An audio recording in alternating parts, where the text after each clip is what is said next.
Yeah, that's interesting. Song of Rest even in 2024?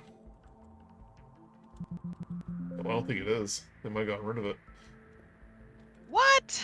Yeah. I'm gonna search for it. I don't see it. But we love counter melodying Song of Rest. Yeah, really. Uh-oh. What are you guys going to do? Not be bards in 2024 edition, I guess.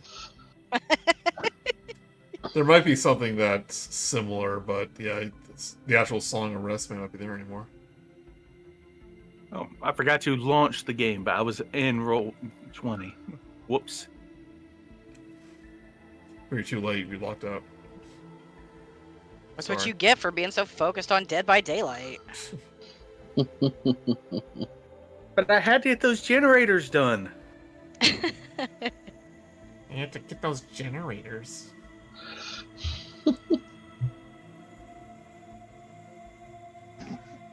I bet you the only person here besides me who's played Dead by Daylight is Brice. I have played it. I've played it. I have not. The only time I played is that one night with you and Randy. Dead by Dumbasses, always fun. Anyway, let's get started. If everyone's good. I'm ready. I'm real good. Okay. What spell you pick? I gotta know. I took Holy Weapon. That Okay. just is going to be too cool. The possibilities are endless. Franklin's teeth are gonna smite, basically. It's going to be awesome. Gonna be amazing. Okay. And make it so he'll literally have shiny teeth. Yep. Mm-hmm. And or claws, or is it both? Or tail. It depends on which weapon I mean, you could always do my claws, even if I'm not raging. But if I rage and I choose one of those three, I'm gonna have extra bonuses. That's when, doing an extra 2d8 radiant damage would just be ridiculous. I think if your normal claws count as natural weapons. I know we probably had this conversation before, and I might have said something the exact opposite. Yeah, well, so like the in non-beast form, claws is just I have claws that I can use to make unarmed strikes. It's just they just count as unarmed strikes if not, but they're claws, so they do 1d6 plus 4 slashing. And when you rage, they're classified as weapons. That's right. Yeah. Yeah. But Brice, you need to touch it though. So you need to touch his you have to touch his tail. Awesome. Yeah. And it's not even a fluffy one. Boo. No, it's it's all got spiky. spikes. I'm like an Ankylosaurus now. Yep. It's not going away. So Please disclose your consent. I'm so I glad won't be able to consent when I'm enraged, so I'm just consenting to you right now. Perfect. It has been noted. verbal contract. Not my favorite, but acceptable. Number of witnesses acceptable. We have a quorum.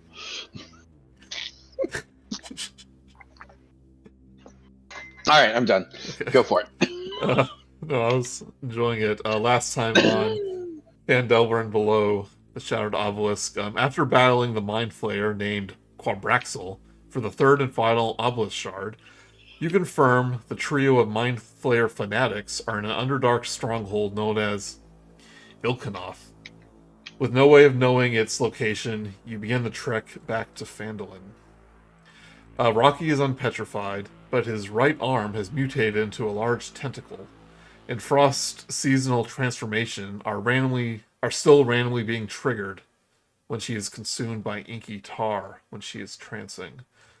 The Far Realm entity possessing Fermi's shoulder seems to grow stronger after having physical contact with the shard, promising he could be useful if he uses deep speech to recite his spells. Back in Phandalin, the Far Realm influence has grown worse, with muted colors and flesh-like tendrils growing at the base of buildings. And they have nearly overtaken the statue of Maruk the hero that stands in the middle of the town square. Near the Shrine of Luck, 3 mutated townsfolk, Helia, Ander, and Sister Karael, are acting feral and a danger to others. Yeah, I forgot to mention the last time, Dustin, there is a statue in the middle of Phandalin Town Square of your former character. Neat. But it was defaced and graffitied several weeks ago by rampaging goblins. Oh, Yeah. Maruk would be like Maruk wouldn't care. He would just be happy that he had the statue in the first place. So there is a crowd gathered as you enter town. People are panicking as these three town folks that you have known and love are... Except for me. Except for you. You don't know these jerks. Are acting all feral, attacking townsfolk, attempting to attack town folks and each other. And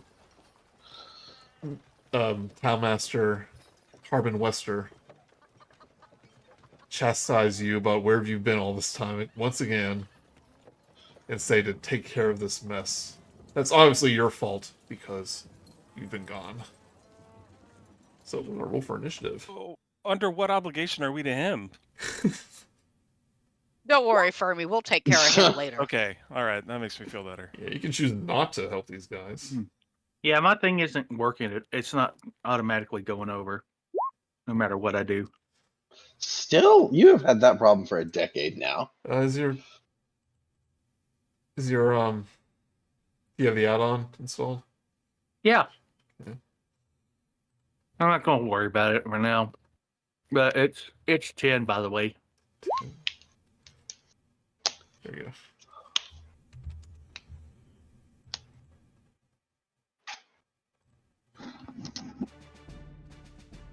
Franklin, what's your DC? What's your dex, by the way? Medium. 14.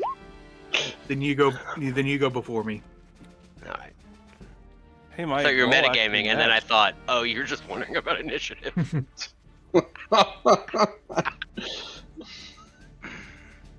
As the crowd parts, the mutated halfling Ander catches whiff of you and will dash Do we towards. smell? Yeah. Smell of something. Joey, you need to put Franklin ahead of me. Okay, there you go.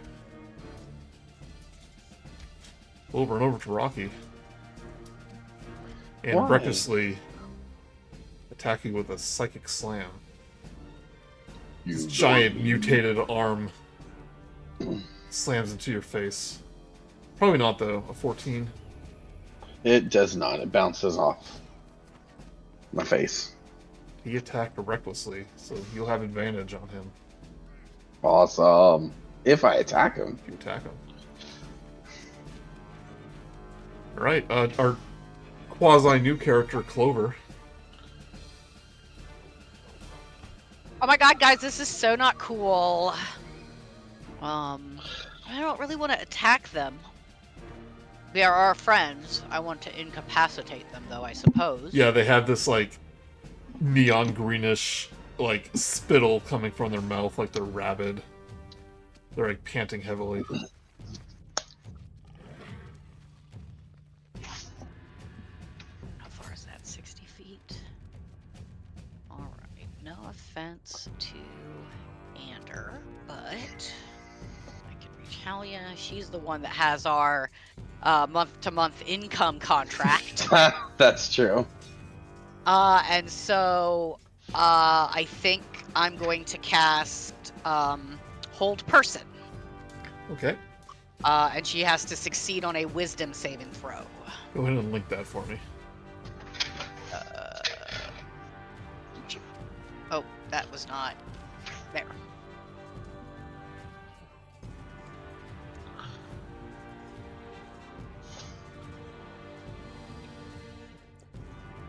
Let's make sure it's not there.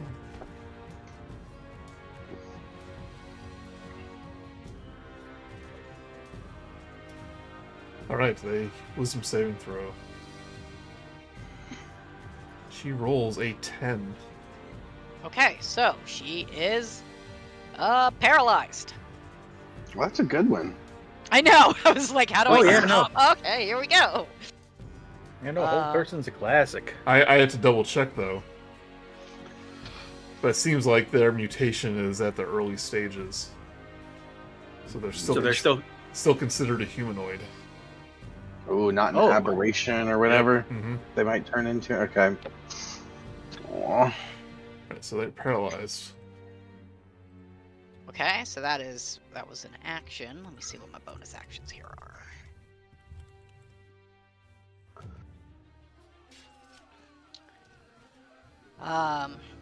I have a new neat trick with my phase step, but it would basically only be sending someone to like Sister Grail. Is it just like right down the road? It basically is. It's basically instead of me teleporting 30 feet, Oh. I can teleport someone else. So, attacks against them have advantage, and any attack is automatically a critical hit if you're within 5 feet. That's nice. Yep.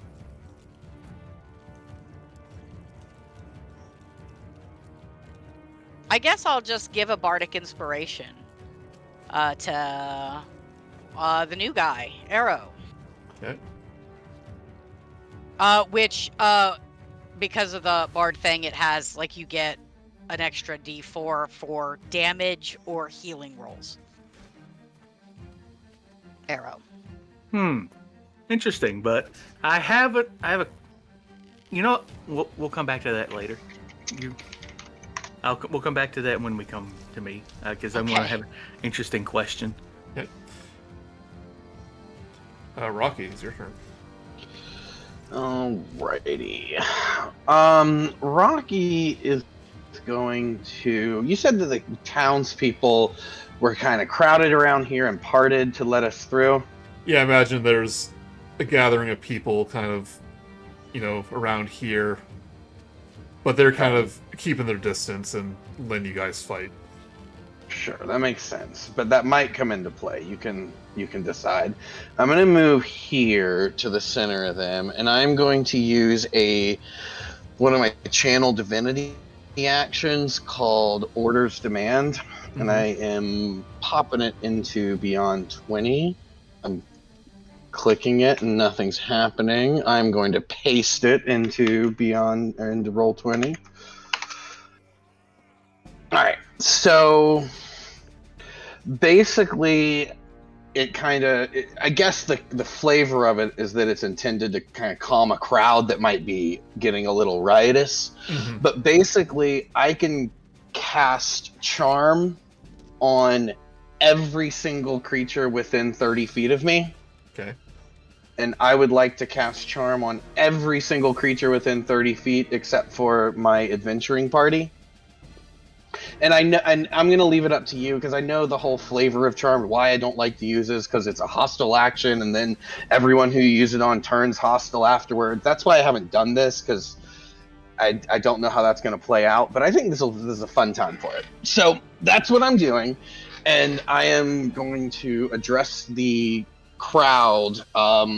People of Phandalin, these creatures need your help. These are your friends, your co-workers, your townsmates. Please help us calm them down. Come, please join us so that we do not have to hurt them. Come, and I'm basically trying to entreat them to come throw rocks at them.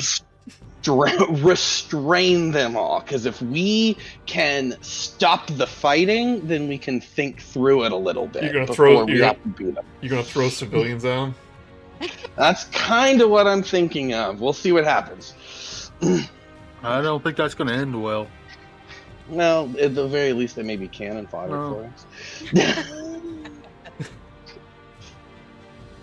Or and then also kind of like, obviously I want to be do official charming on these enemies. Yeah. So okay, I guess you guys do make a good point, and if the townspeople can do something that would maybe help us but keep them safe at the same time, sure. That's a big ass. These guys are more than just people now. They're like monsters, and they're like just regular townsfolks. Okay. But if that's all what right, you want them to do, charm may work on some of Ask them. them if they have any handcuffs. Well, okay, charm won't put people in harm's way though. That's the thing. Yeah. Okay. Yeah. Then cool. Then that actually works out, especially for the flavor of what I want to happen.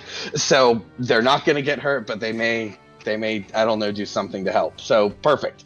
Okay, But then for real, these guys got to make wisdom saving throws to see if they are truly charmed. And I don't know if you want to roll for 2,000 townspeople. We'll wait. Can I help by playing an inspiring tune on my banjor? Maybe it's and flavor. I would even maybe it's flavor, but what? And no mechanical help. Just for the Oh. scene. Oh, Got it. I thought that was always a way of doing advantage, is if you could find I'm not making an justifiably. attack. It's a saving throw, so it's not an attack. Oh, I see. You can give a help- I see. We're mid-turn. Oh yeah. I you can see. give a Yeah. help Okay. action, but it's not like it won't help I got you. on all Yeah. these saving throws. All right, And- so Ander and also, okay, go Ander ahead. automatically fails since he's paralyzed. Halia boy. rolls a 16. Halia is paralyzed. Haley is paralyzed. Oh, sorry. She's our source of She income. automatically fails. So 9, 16 he automatically fails, he's paralyzed, and then 11 I'm guessing fails too. Yeah, the DC on this was 18. My DC is awesome. So yeah, all of these are charmed, and so turning away from the townsfolk, I'm going to turn back to our 3 friends that have been succumbed. Like, you address them each individually. Sister Halia, Ender, I know you're in there. You are not these creatures. We are your friends. That's kind of it. And I want to see it, and I want them to stop attacking us from there, and we'll see what happens. So Halia is still being held, so she gets her turn. She can, at the end of her turn, she can make another wisdom saving throw. Okay. Really wish I took restoration now. I don't know if it would have helped, but She rolls a natural 20. Well, then she is not paralyzed anymore. Okay. How long does that charm last? it is just regular old charm at this point. The great thing about it is that it is mass charm. Okay. Oh, I'm sorry. No. By charmed until the end of my next turn. Nope, I was wrong. Until the end of my next turn. Okay. Well, Sister Garel, for a moment she kind of looks at you and you see some humanity in her eyes, like, begging to escape. But then she's like, and runs right past you towards Franklin. Yeah, kept me safe. Yeah. Psychic Slam. Reckless rolls a 12. That will not hit. Alright. Franklin. It was worth a try.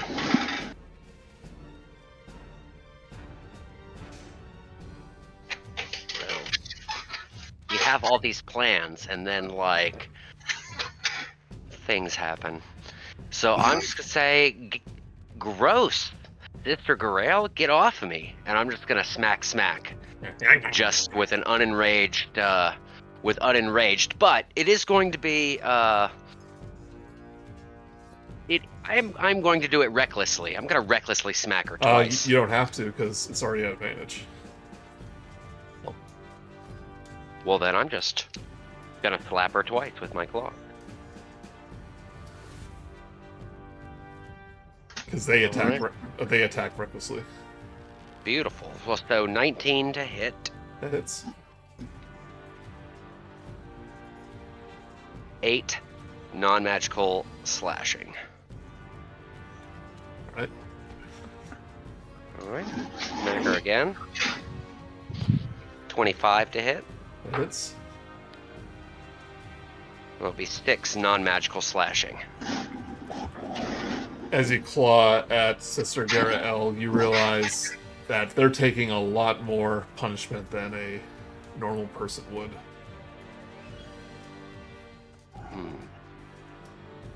Alright, well, I am going to use a bonus action to try to grab Sister Garael.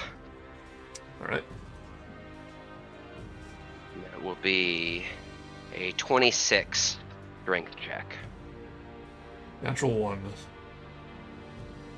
Great.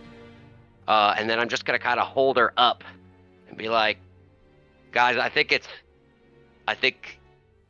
their part in this tale is over. You hear random town folks go, "Don't kill them, they're our friends!" I'm gonna just That's hold what up I said. I'm just gonna hold up Sister Garael and say, you guys better start making decisions before I start making decisions. And then I will end my turn. Droops behind you and says, like, that's our boss. Gives her paychecks. Yeah, Droop, we had the opportunity to take over the miners' exchange. Oh, that's a big responsibility, guy. I know you can do it. We can double our pay. I don't By the know. way, Work though. Does Droop speak Dwarvish? I don't think so. Or language that's not common that I could be conversing with him in? He knows Goblin and Common. Drew's like, double nothing is still nothing. I just stopped talking. Is this what peer pressure sounds like? Don't worry about it, Droop. We'll take care of it. Okay. Now it's my turn, I suppose. Yep. I look around. I see all these people just trying to hit him, put him into sleep. I'm like, you know what? I think these people need to take a nap. And then I cast sleep at a second level. Okay. It's gonna, no matter where I'm putting it, it's gonna hit everybody. But I'm also going to be. Can I use Careful Spell to? Would Careful Spell work here as far as meta magic? You choose your targets. What's Careful Spell? like I can spend I can spend a sorcery point to allow up to 4 creatures to automatically. Oh, there's no saving throw. Yeah, it's all based off hit points. Then I'm just going to cast it and try and basically just hit. It starts at the lowest hit point creature. Okay. And it's gonna hit no matter where. I can see if I can make it hit just them the least. No, don't worry. It'll hit everyone. It'll hit everyone, but it'll also hit Rok'kee, I think. I think you choose. No, it is starting at the creature each. No, it's creatures within 20 feet of a point you choose. Okay, well, I choose. At the very least, it'll do the least hit point creature first. Yeah. Let's see here. So I need to roll a 5d8 and then another 2d8 since I'm casting it at second level. Okay.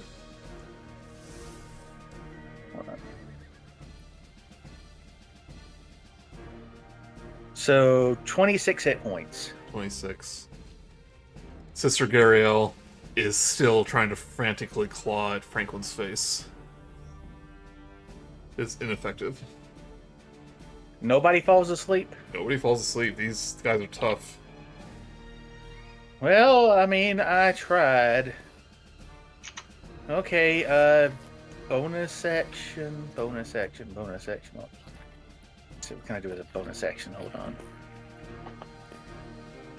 Bonus action. I'm going to go summon Tentacle of the Deep. Okay. I am going to summon it within. I want to summon it right here.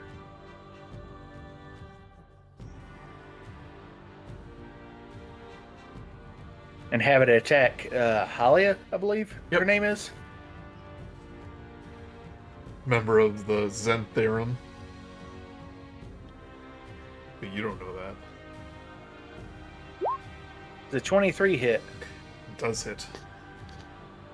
They take 11 cold damage, and their movement speed is reduced by 10. Okay. Until the start of my next turn.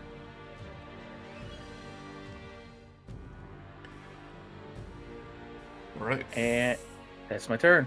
Fermi. Fermi is going to try to do basically the same thing that Rok'kee did. Wait, actually, before I do that, did that?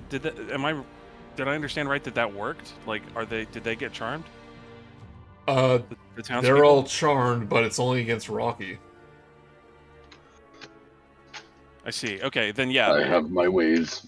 Fair enough. I'm not gonna cast a spell, but I'm just gonna try. I'm gonna actually, you know what? I'm gonna play the Phandalin town song and try to inspire everybody to do what he said. Phandalin, Yeah. your skies are murky gray. Yeah. So that's my action is I'm gonna try to play and perform and do that. And inspire them to do what he said. The townsfolk? Yeah. Hey, give me a persuasion check. Or Persuasion? persuasion or performance. Okay. I just talked about how I was going to play for it.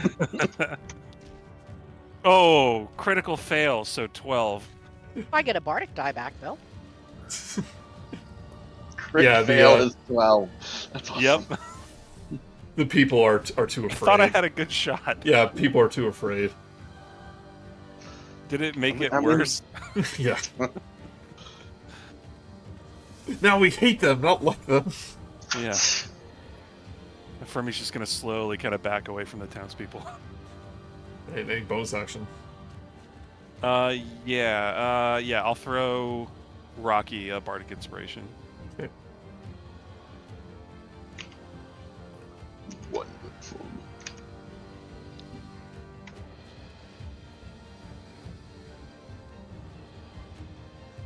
Right, first thing it sees, Ander is going to attack at Rok'kee. Is he? Yeah. Oh wait, no, he's not. Charmed? You're right. Sorry. End of your next turn. He's going to attack Clover. That's worse. It's a 19, Okay. 19 hit you, Clover. 19 does hit. Actually, no. I can do my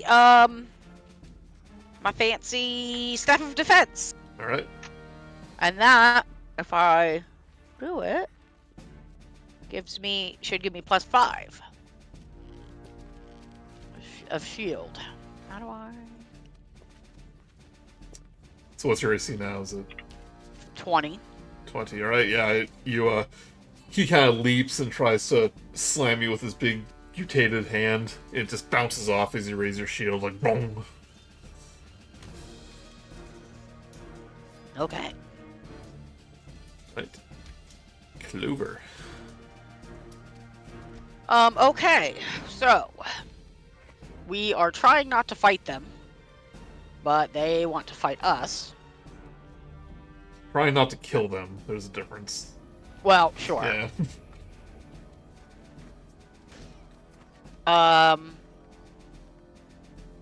Let me go ahead and cast Bane on all 3 of them.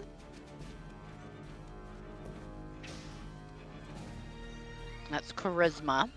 Oh, charisma. That's even worse. Does a 14 succeed? Nope. Right, they are all baned. So then, every time they make an attack roll or saving throw, they have to roll a d4 and subtract that number. Okay. And that's my action. And then, for my bonus action, since I just got one back from him, I will toss Fermi Bardic Inspiration die and give him a wink and a "you'll get him next time." Don't worry there, champ.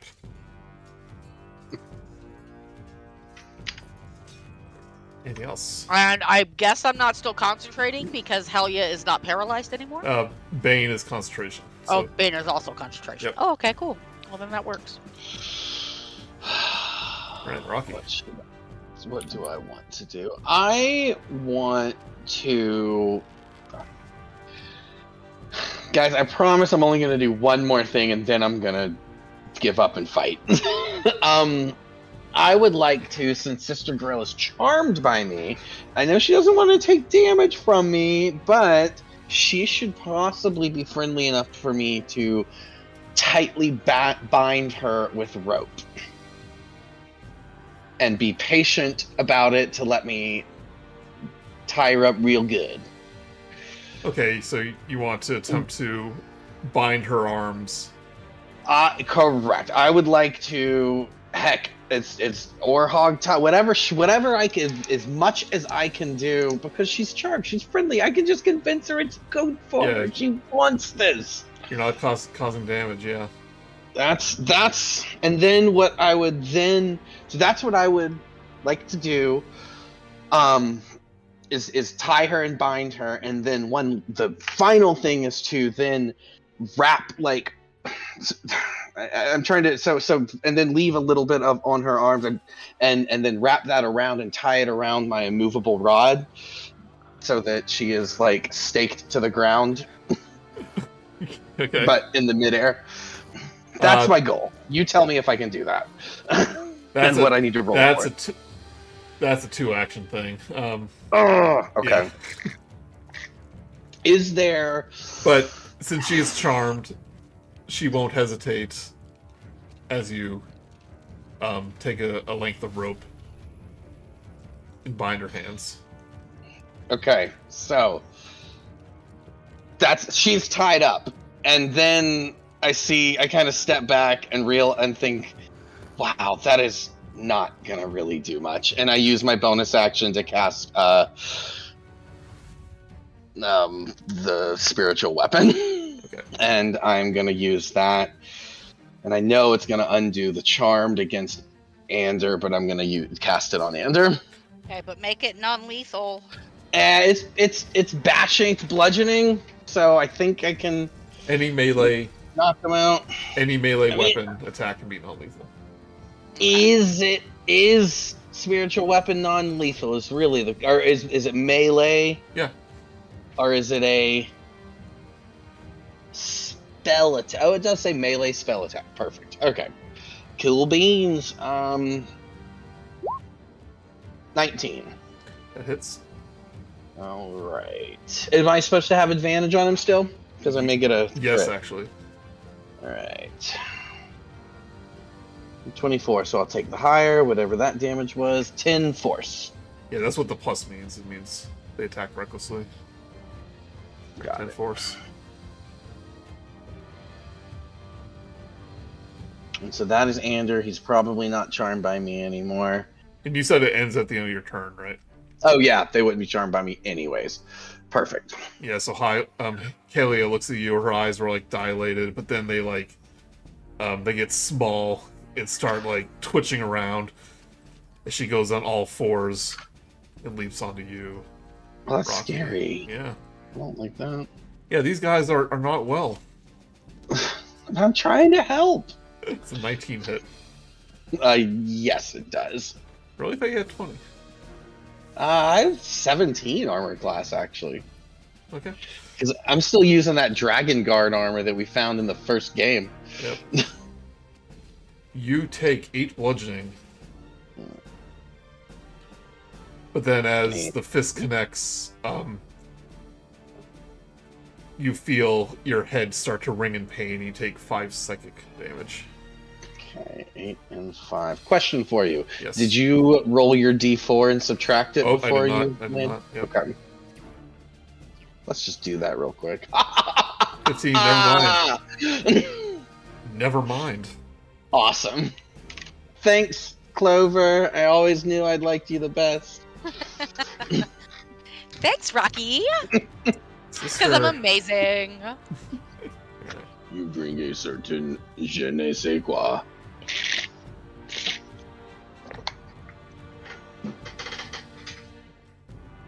Right. Sister Gariel is going to attempt to break free of her bindings with a strength roll. Sorry it took me a while to find my shield to cast it so that my AC changed. She rolls a 20, which is the minimum amount. Hey, it's silk rope. Does that have a higher, Probably not. Probably it's less. But that is her action. Hey, I helped. Yep. Alright, Franklin, these guys aren't going down easy.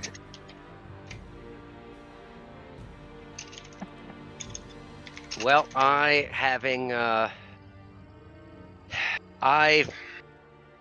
look. How many civilians do I see right now? Couple dozen. Where are they on the map? They're like mostly behind you. Like around here. I'm gonna look around for which building is this right here? That is just a building. Nothing of particular interest. Well, it's behind the Shrine of Luck, right? Yeah, but it's not labeled as anything. I don't think it's anything. Oh, okay. Yeah, I don't think it's anything special. It's probably someone's house. It's probably where Sildar lives. And this right here. It's another random building. Probably just a house.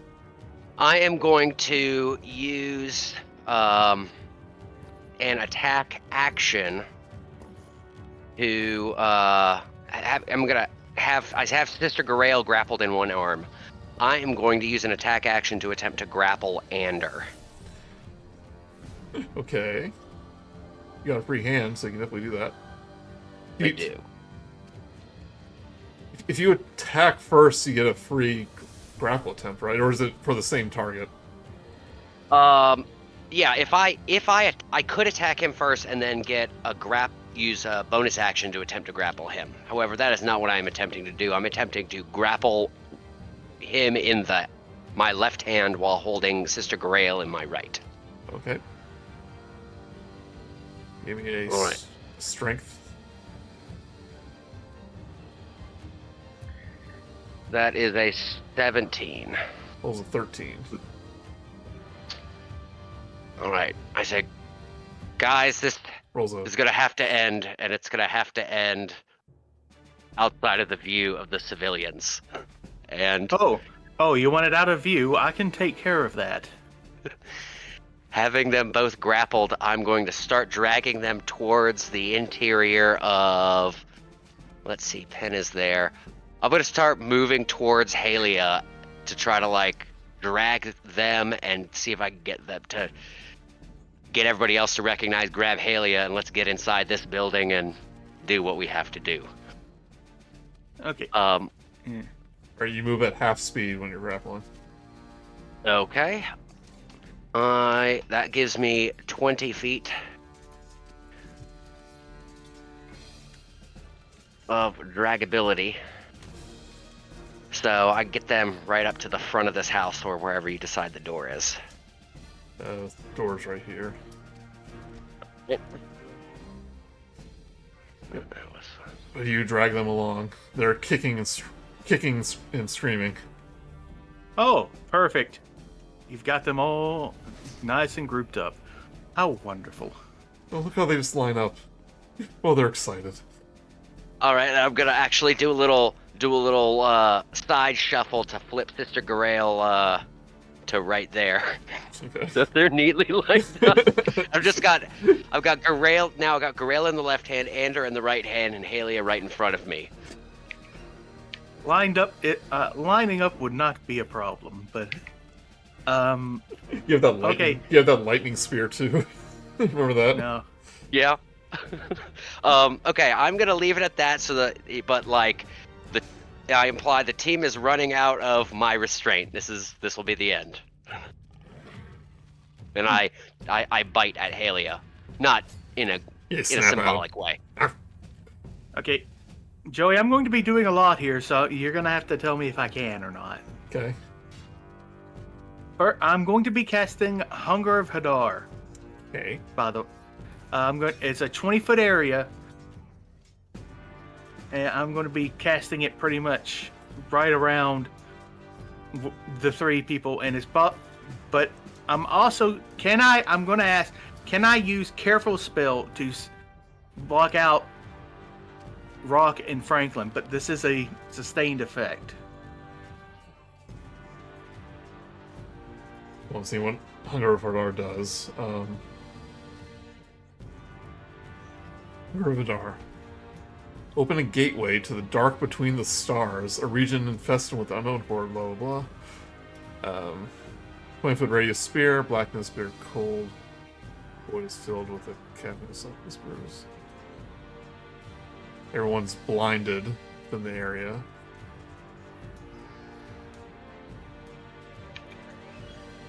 Okay, so it's like darkness, but it's horrible. Yeah. Yeah. And what does Careful Spell do again? It allows me to. For anybody that if it needs to make a saving throw, they automatically make it.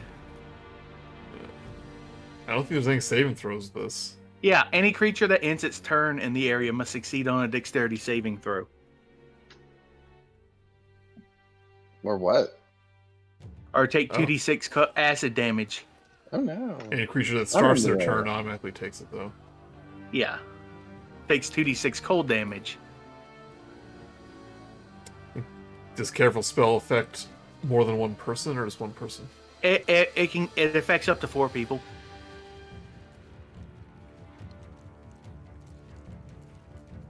So I would cover Fermi, Clover, Rok'kee, and Franklin.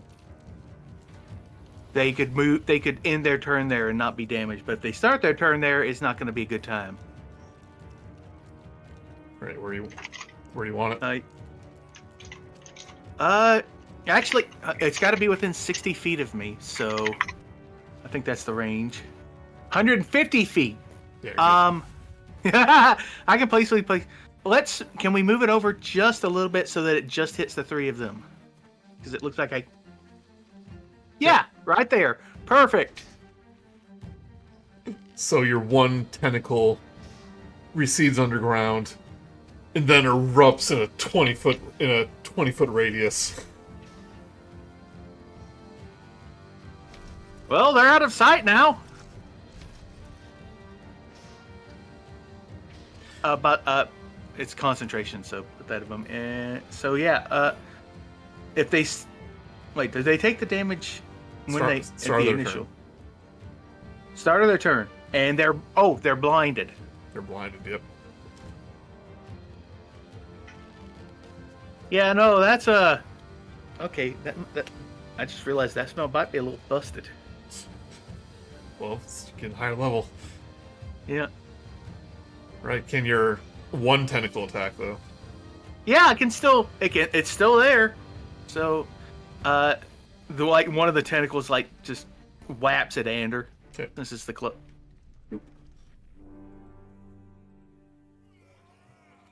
Do so at advantage. Basically, always attack advantage. They're always attacking recklessly.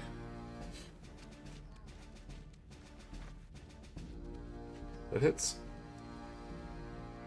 Take 5 cold damage, and their speed is reduced by 10. Okay.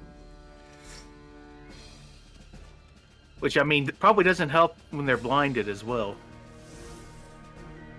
They're cold and afraid.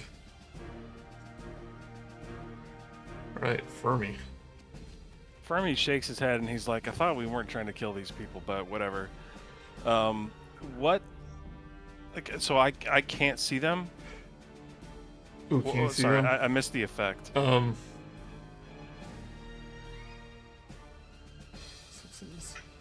No light, magical or otherwise, can illuminate the area. Yeah, I'm pretty sure it's just a dome of tentacles and darkness.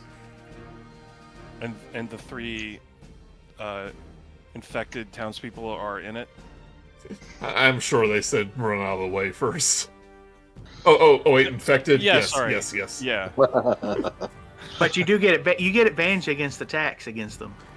Well, they're Right. you can't see But- them, I was so gonna say, but Maybe it actually kind of you just get flat rolls then. it is a flat roll. Yep. Yeah, okay. Well, I don't want to attack them. What I want to do is I'm going to use Minor Illusion to create the image of one of the shards and put it right here, right next to the pen. They can't really see anything. Yeah, they're blind. they're blinded. They can't see anything. Bummer.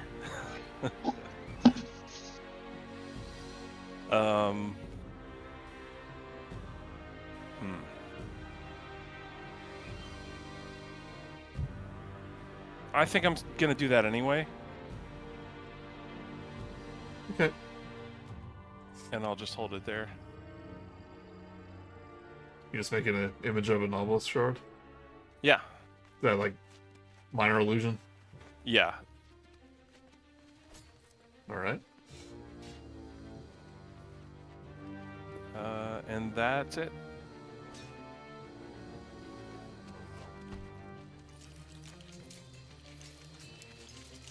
Alright, Ander is up, so he will start his turn. And take 2d6 cold damage. 6. Oops.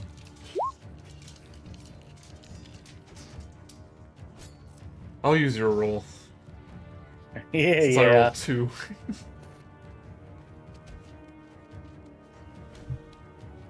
Okay, 10 cold damage. And, just gonna frantically swipe at the thing still grappling him. 13 will miss. And he ends his turn, so he takes more damage. No, he must succeed on a dexterity saving throw. Okay. Oh, wait!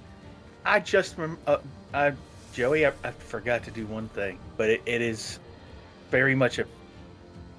I'm going to use my Shadowfell shard to give was it Ander? Yeah. Disadvantage on this. I can choose one ability score, and until the end of my next turn, the creature has disadvantage on ability checks and saving throws that use that ability. I'm going to use that on Dex. Okay. Rolls an 11. Or a 3, actually, disadvantage. Yeah. So he takes, let's see here. He takes 7 acid damage. Acid, alright. Non-lethal acid? Like this, like slimy tentacle just like slaps him upside the head. I got one of those. Look down at my tentacle. Hey, Clover.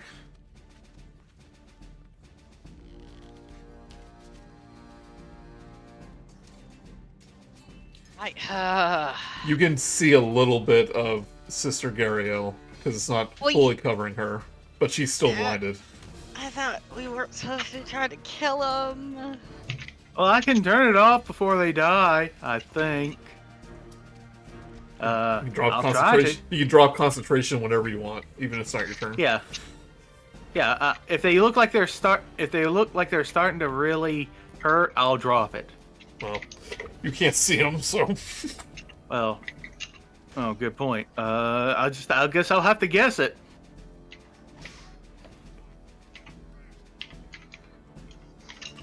Yeah, but yeah, but Sister Gariel is the only one you can see properly, so you won't get disadvantage when attacking. You'll still get advantage.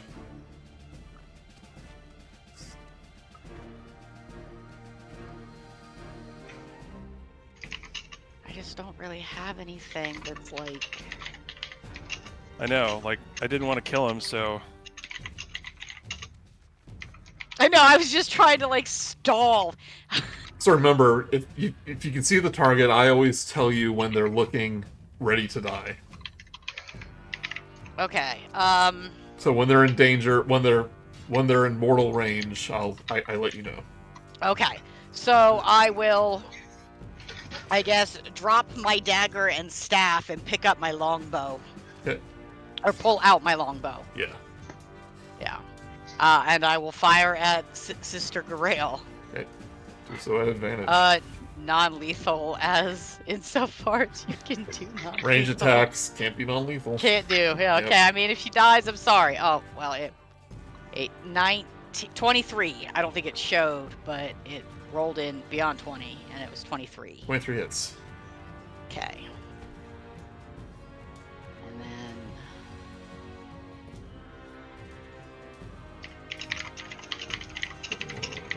12 damage. She's looking bloody, which means Okay. about half health. Okay. That's all I'm gonna do. I'm gonna look at Fermi like, what the hell are we supposed to do, dude? Shrug. I don't know. Right. Rocky.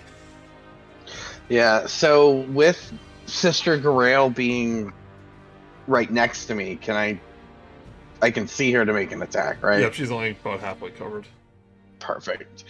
I would like to make a melee spell attack of. Well, you know what? I am curious.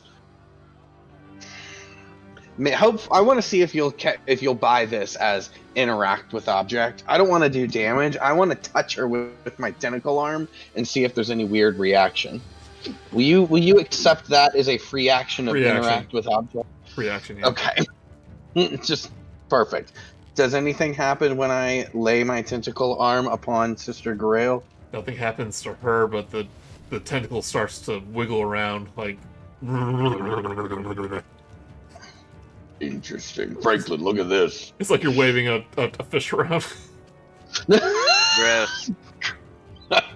It is gross. And then I would like to use that weapon to go ahead and cast Inflict Wounds on her. So that is I'm going to do that at a level 2, just for fun.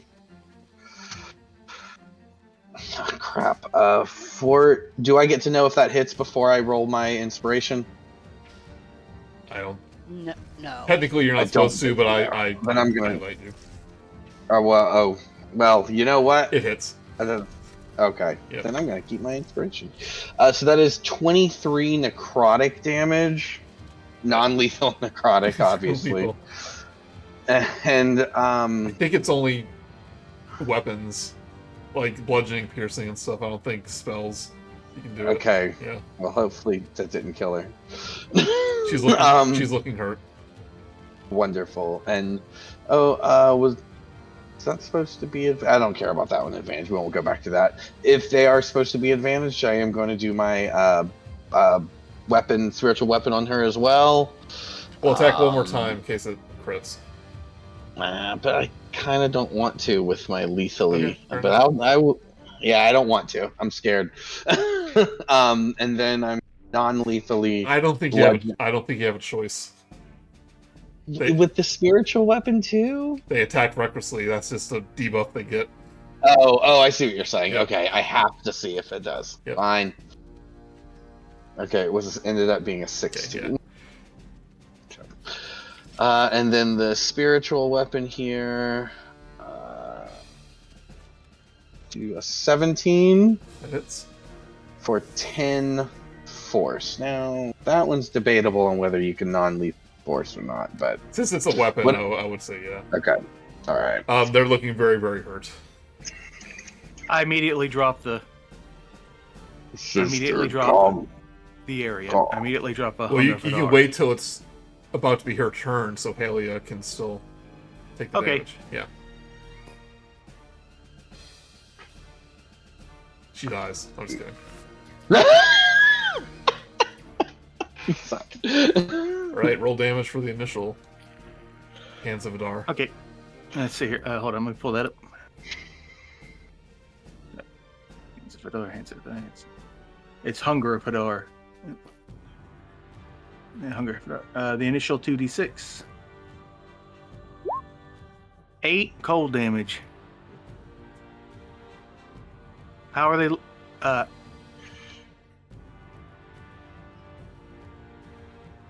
Does it look like they are in danger of dying? You can't see them. Does the sister look like she's in danger of dying? Yes. Immediately drop it. Immediately drop it? Okay. Well, okay. After that, yeah. After the initial one, immediately drop it. Okay. Okay, fellas. I think that's enough damage. I think they're softened up a bit. Neither of the Ander looks bloody. Halia does not. Well, I think I got enough out of that, anyways. Does a 20 hit Franklin? It does. Okay, you take 9 bludgeoning and 1 psychic. Maybe I should have waited just a little bit. That's why I said he should wait, but... Yeah, I didn't want to chance it. And Sister Ariel is gonna attack Franklin too. 12 will miss. Yes. Alright, Franklin, you have... Both your hands are occupied, but if you rage and use your maw, you can attack with your mouth. The thought has occurred to me. Alright. Well.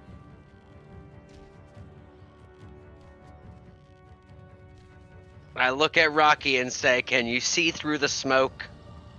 There's no smoke anymore. Alright, so I am going to drop both of my grapples. Okay.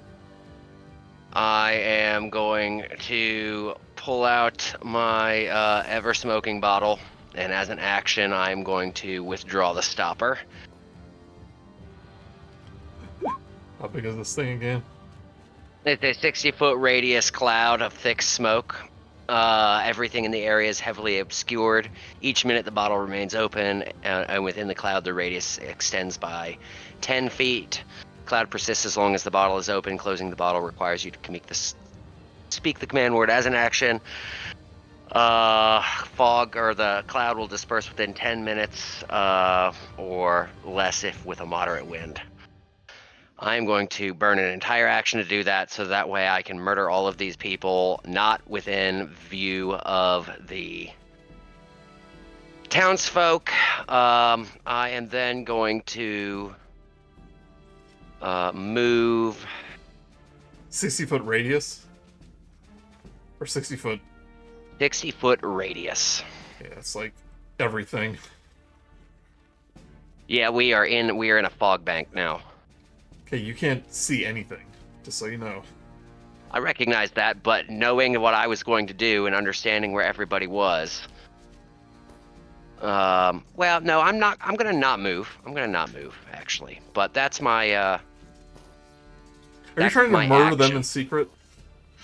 It's not gonna be a secret. I was gonna drag him into the building. I don't know what everybody else is doing, but, like, I'm still here in the middle of broad daylight. Nobody's done anything about Halia, so, like, I'm just gonna have to fog here and then just murder them all one at a time.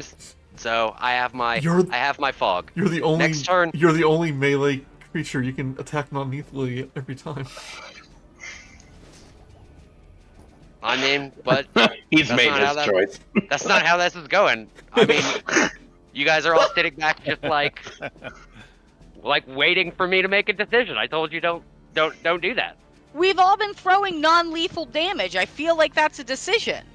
Yeah, I cut my thing after I looked like it was going to kill them.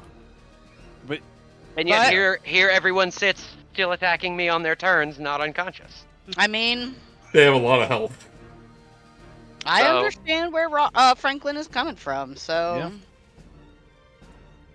So, like... Anyways, we're all in the fog now. And it's the end of my turn. This is Medusa all over again. You know what happened then. Mm-hmm. Erro, Just don't go winking at anybody, Franklin. Erro, you can't see anything. Unless you have true sight. I have dark vision. Nope. You know? So, I tried not to kill them, but you're just, fine. Franklin's just annoyed now. My job is to kill stuff. You know And what? I'm just Fuck sitting it. here getting Everybody attacked by dies. stuff. You know what? Erro was like, fuck it. Everybody dies. Fireball. Okay.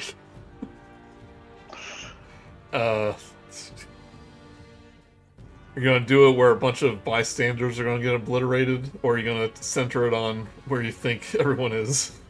I'm going to try and center it on where everybody thinks, but I'm also going to spend a point of I'm going to spend another sorcery point to make sure that Rok'kee, Franklin, Clover, and Fermi do not get damage no matter where they're at. Okay. Well, do they automatically succeed, or do they just... They automatically succeed, so they take half damage.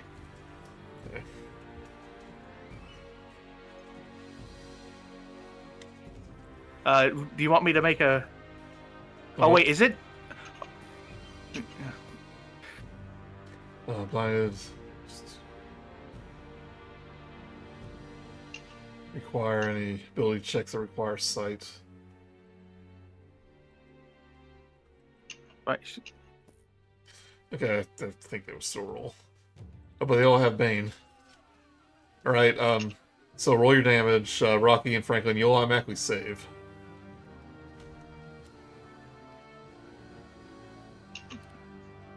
Hold on. Dex.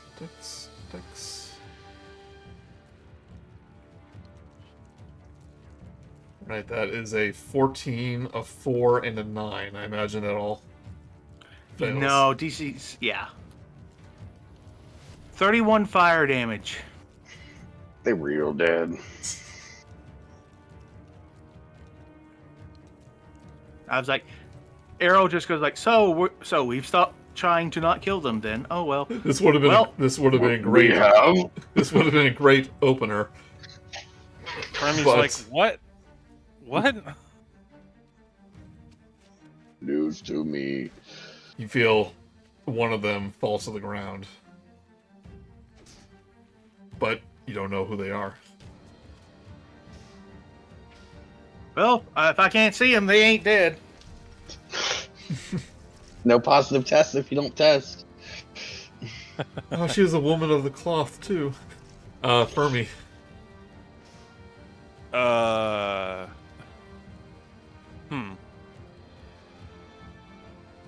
I don't know. I'm gonna try to feel my way out of the fog. Okay, yep, you can just walk straight. So, I mean, do I need to...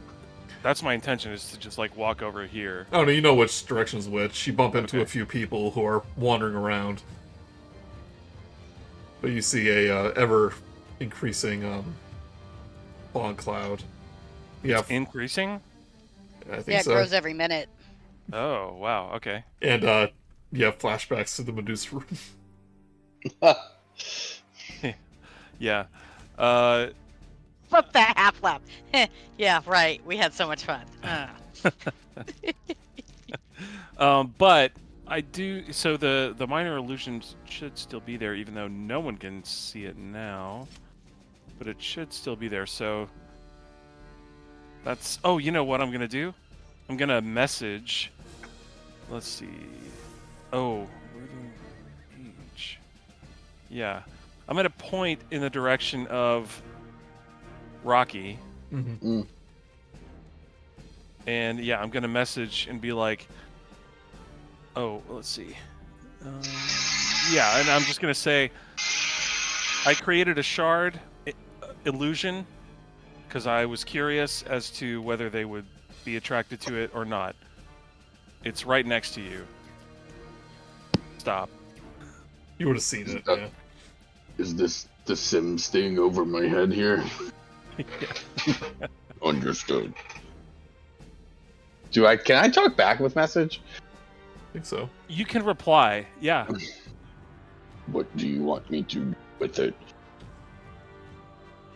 Well, I've used my action already, so I heard his reply, and I moved, and You're not that far away. He can hear you. yeah, that's... I'm not trying to tell everybody on the field what's happening. but I didn't want... Right, I didn't want the zombies to hear me. Yeah, they're really coherent right now. Well, I don't know. I can't see them. Haven't been able to see them for a while. So yeah. And that'll end my turn. Okay. Okay. Good job. It's very convincing.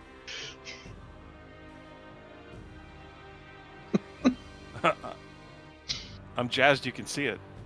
Franklin, you feel something below you try to attack you, but rolls a 14. Try to hone in on that location. Yep. Right, Clover. I'm gonna use my face step to teleport to the last place I remember Halia being. I want to be behind her. Because I don't technically know that she's moved. Can you face step to a place you can't see? I think as long as I know it. Let me see. Face step. I think actually we determined. Yeah, it does say unoccupied space you can see. Yep.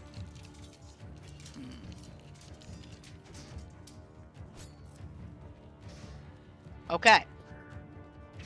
I'm gonna use my bonus action to dash. Okay. Which would give me what, 60 feet of movement? Yes. And instead of dashing, I'm going to slowly saunter through the smoke, trying to find the bad guys. I figure 60 feet of movement, I should be able to find at least one of them. When you reach this area, you feel a body on the ground. Which area? Where you are. Okay.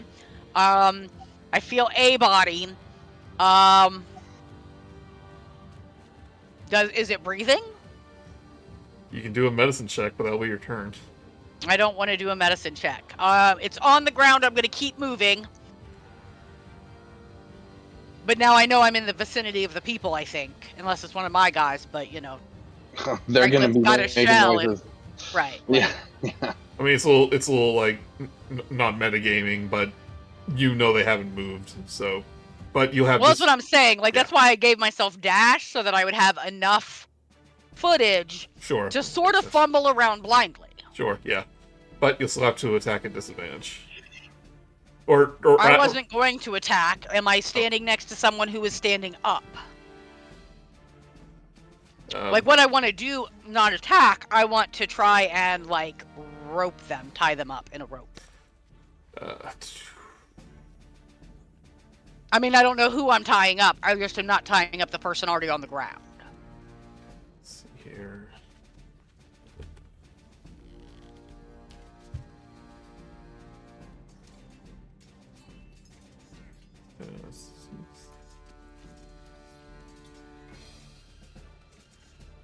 Like, maybe I kick at the back of their knees that I don't know where their knees are, but I try kicking the back of their knees to... Yeah, you can only bind an unwilling creature that is grappled, incapacitated, or restrained. I see. Yep. Grappled, incapacitated, or restrained. So I guess, back to hold person. You can attack non-lethally. Fine. But then, like, I don't want to use my green blade ward, whatever, so... Oh, no, I left my dagger behind. And I can't see anyway. You put it in your pocket. You, sheath it. It's fine. I have a rapier, too. We'll say I could pull out my rapier instead of my dagger. Okay. Although my dagger's better. Okay, there's the rapier. 15 to hit. Well, your rapier's better if it's poisoned. I mean, if it's your dagger's better if it's poisoned. 15 does hit. Okay. Non-lethal. You're like, please don't hit an organ. Please don't hit a vital organ. Please don't hit a vital organ. I mean, fingers crossed, don't hit an organ. Yeah. And you hear a scream of pain, like, Argh! And then the person in front of you falls over. Do they seem incapacitated? Can I tie them up? As an action in your next turn. Okay. But they're down. Okay. That's what I got. Right, Rok'kee. All right. So I want to just continue to try to knock this fool out. Okay. And I could tell that she was getting real hurt, so I am going to eschew some spells to bring out my very, very weak at this point mace. But remember, guys, you Yes, took damage definitely. from that fireball. Oh, I did? Yeah, you took half of 34. Is that what it was? I actually never rolled a save. I thought you had sculpting. No, you automatically Dustin, saved. Dustin did something where you Oh. automatically save, but you still take damage. Oh, was Well, I that was- supposed to take damage? Nope. No, you weren't in there at Oh, the okay. time. All right, What was good. what was the half damage? You tell Do me. you 17 remember? is what I'm gonna take. I'm looking. Jeez. And I'm looking. We need Fireball. to learn spell sculpt. 31. So 15 damage. Damage, yeah. I will add 2 back. Oh, I thought it was 34. You need to learn how to sculpt that. So yeah, I am going to the mace, and these are strict flat attacks because it's disadvantage plus advantage. Yep. And again, not a powerful thing. It emits a bright light. Does that help me see through this? When I bring it out and light it up, does it help me see through this? What's the item called? A jar of The ever-smoking bottle. I'm looking up the heavily obscured mechanic.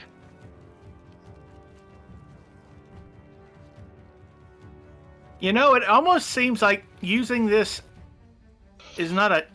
Using this thing is more of a disadvantage than an advantage. Yeah, I thought. So That far, is that's how- been our That's experience. how it as happened last time. It was an extreme advantage last time. I saved all of you from being petrified. But whatever. But we weren't we didn't have to deal with petrification here.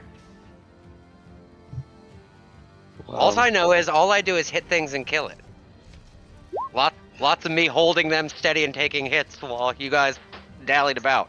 Franklin lost his patience. So this person, I just rolled it flat as got a 16, 7 bludgeoning and 8 non-lethal psychic damage. So darkness creates heavily obscured. So your bright light lets most creatures see normally, even gloomy days for like bright light suited torches. Blah, blah.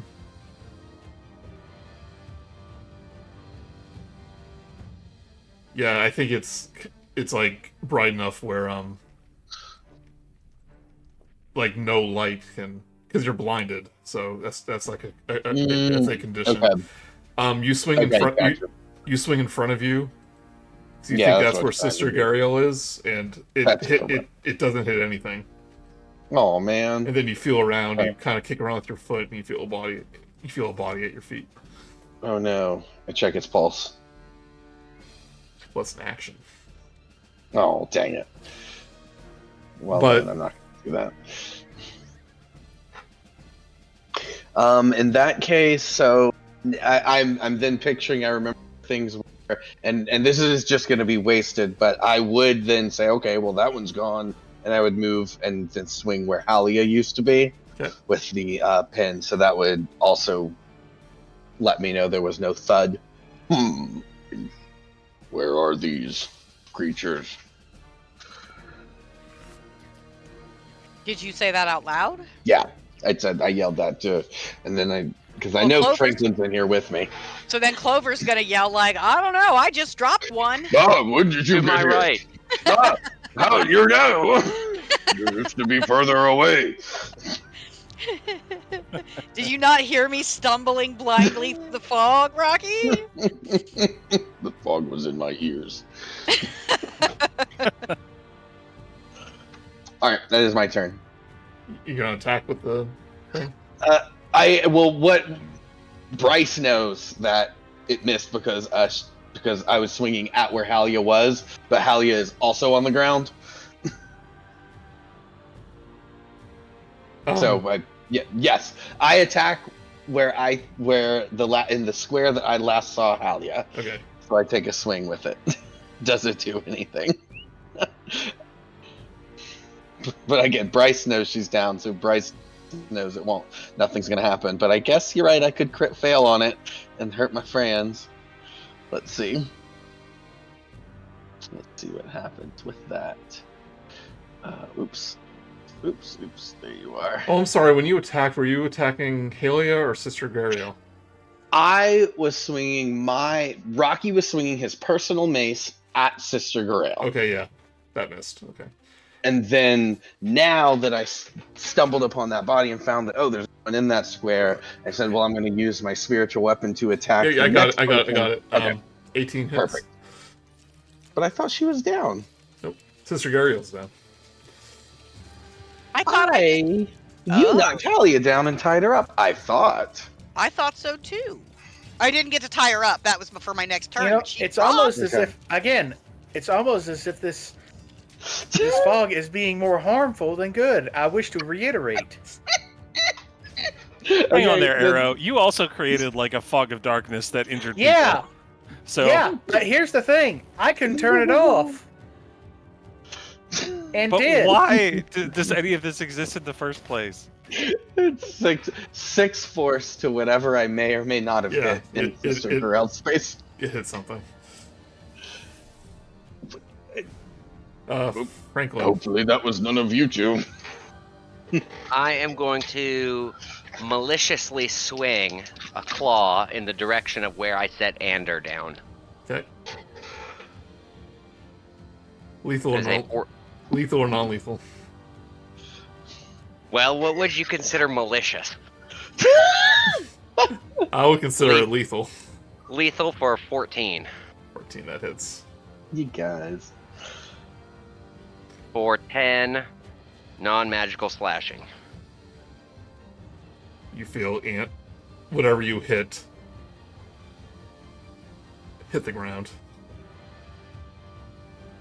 Alright. I have a feeling I have a feeling this is going to come back and haunt us very badly. The only person I wanted dead is the only person alive.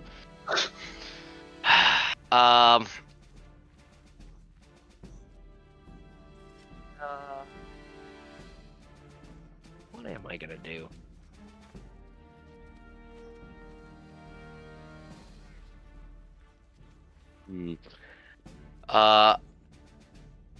That's all I'm gonna do. Actually, I'm just gonna start. I'm gonna start walking to the south. You're not going to stop her your bottle? That requires an action, and I took the attack action to kill Ander. I see. Yes. Oh, I put the unconscious thing on the wrong icon. I'll walk to the south to there. Taking the bottle with you? Yep. Oh, I'm sorry. Yeah, she was unconscious. Because you knocked her unconscious. Sorry, I had a brain fart. We thought you had some kind of big brain plan going on. This fog is screwing up everyone, even the GM. It's leaking into real life. After a moment, though, you realize nothing else is happening.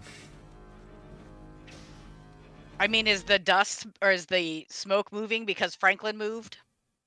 As soon as soon as actions allow for me, as soon as I can mechanically take an action, I do put a stopper in my bottle. Okay. And short of there being a light breeze, it will dissipate within 10 minutes. Yeah, I gave up my a few warding moments, wind. You see the smoldering corpse of Sister Agariel. The slashed up face of Ander, and a unconscious Halia. I'm guessing I will immediately put manacles on the unconscious Halia. Right. I have them. They're in my inventory. Okay, yeah. Check. Would The more... Go ahead. Would spare the dying help anyone here, or is it we beyond that? It's only been a moment. Do you have any more of those, Clover? I move over to Sister Gariel and quickly try to do spare the dying on her to try and stabilize her. Okay. Is that just stabilizes a unconscious? Yeah. Anything at 0 becomes stabilized. Okay. It's been... And Rok'kee, I had 2 manacles. It's been quick enough where her eyes open as she takes a breath. And then she kind of falls unconscious. Oh, good, okay. Anybody gonna? Someone else go look after Ender real quick. Would you mind mana calling also Sister Grail, please? Sure. So then I mana Grail as well. Rok'kee is going to put his immovable rod on Anders' chest and activate it, and then cast level 1 Cure Wounds. That's all I've got. I don't think I have a Spare the Dying. Is that a cantrip? It Dustin? is. Okay, It is. I do not have it. Well, So I'm going to try Cure Wounds on if it. it's a cantrip, you can just use it on him. Then Dustin could. Yeah, good call. Sorry. I move over and do Spare the Dying on Ander as well. Since we do not want these NPCs to die. I'm out of manacles, so someone needs to grab some rope. He's got an immovable. Oh, okay, chest. right. It's like Mjolnir. Anders very badly burned, but he is now unconscious and not dead. Then I will also Cure Wounds. Well, that's not a good idea. I already did it, though. He is healed for 13. Okay. Some people are, like, he has kind of, like, gasping in panic as the fog dissipates and, like, they think people are dead, but then, what's his face? Erro kind of runs around and like, spares the dying on him real quick, so when the fog fully clears, it's like, oh no, they're just sleeping. Yeah. We have not committed murder today. Yeah. Obviously, mechanically, Cure Wounds gets people out from unconsciousness, but I was just trying to knock him out alleviate again. some of the burn. Yeah, no, yes, I guess so. That's correct. I alleviate some burning and then knock him out again. And then, Clover's gonna be like, okay, is there a jail? Like, where what? Now what do we do with them? Yeah, the town master. I mean, sorry, that wasn't Clover. Okay, guys, like, now we've done this and nobody's dead, but what exactly are we supposed to do with them? That's a good question. I mean, Franklin was trying to drag him into a building. To murder them? Murder is actually a pretty harsh one because they were killing us. They were. I mean, self-defense. Yeah. I could, so if we have a Spare the Dying cantrip, which I totally didn't know about, I could have just killed them right off the bat. That could have been 2 rounds. You could have just cantripped them back alive, and then, now we don't even. Again, they're monsters. They're not people. Well, maybe they can be. We don't know if they can be saved yet or not. Maybe we can get them back. Yeah, let's not immediately default to murder. We gotta undo Not the murder. ritual It's and see what defending happens. the townspeople And they're from still violent ghouls. They're still counting as humanoid because my spells that needed to be cast on humanoids worked. And truly, the only reason I did that fireball is because I knew that I had Spare the Dying. Rok'kee does not buy this. Franklin still doesn't where's know the why they jail? saved him, and he goes on a walk. I determine, with my knowledge of the place, that these people can be as securely locked up as possible. Yeah, Harbin goes, but I suppose the brig can hold them. Oh, but it's such a ugly decor, though. They have this horrible vibe about them. I slap him in the face lightly with my tentacle. Oh, You'll be fine. Some of us can relate. As we're walking to wherever with Harbin, can I use the ink coming from my fingers to make it look like he peed his pants? you'd have to touch his groin, I guess. I feel uncomfortable doing that without consent. The paperwork required is a nightmare. Alright, let me see what else I can do to be mean. Is Clover mean? Clover's not mean, but like, oh my gosh, Fermi Harbin. and Clover like really hate Harbin, and we want to screw him any way we can see because he's a terrible person. He brings out the worst. So now that you get a kind of better look around you, nearly all the townsfolk who are still loitering around, they all have this dejected look on their face, these heavy bags on their eyes. some of them are like itching their arms, like just scratching something. You see one like clawing at his palm, like he's trying to dig something out. Okay. I have a thing I would like to do once I see that, and you may have given me something that might have been P without realizing it. A shard infection detection tentacle. I would kind of like to the ones that are kind of scratching the most. I want to go lay my tentacle on their shoulders, like, "Hey, are you? You know, it will be okay," and see if it starts flopping around like a fish. They like try to back away a little bit, like they're afraid of you. Yeah, Like, I get that. Clover will play some soothing music. You're not gonna mutate too, are you? No more than I am, and I am still me. Your friendly neighborhood paperwork guy. It's gonna be okay. You know Rok'kee. He's one of y'all, you guys. So, trust him, right? Like you always have. You place the tentacle hand onto his shoulder, and it's not as violent as it was with the other one, but like you feel a sensation that these things are these people are beginning to become affected by this far realm thing, and like you see people walking around trying to go about their business, but they're like have panic looks on their face, like they're paranoid, looking behind their shoulder. You see one person yelling at the side of the inn, just yelling at the wall, like outside, like having an argument with it. And as you're carrying the people to the holding cells, you do see Gwen Orsong, the dwarf scholar, and Griska, the owner of the Sleeping Giant Inn.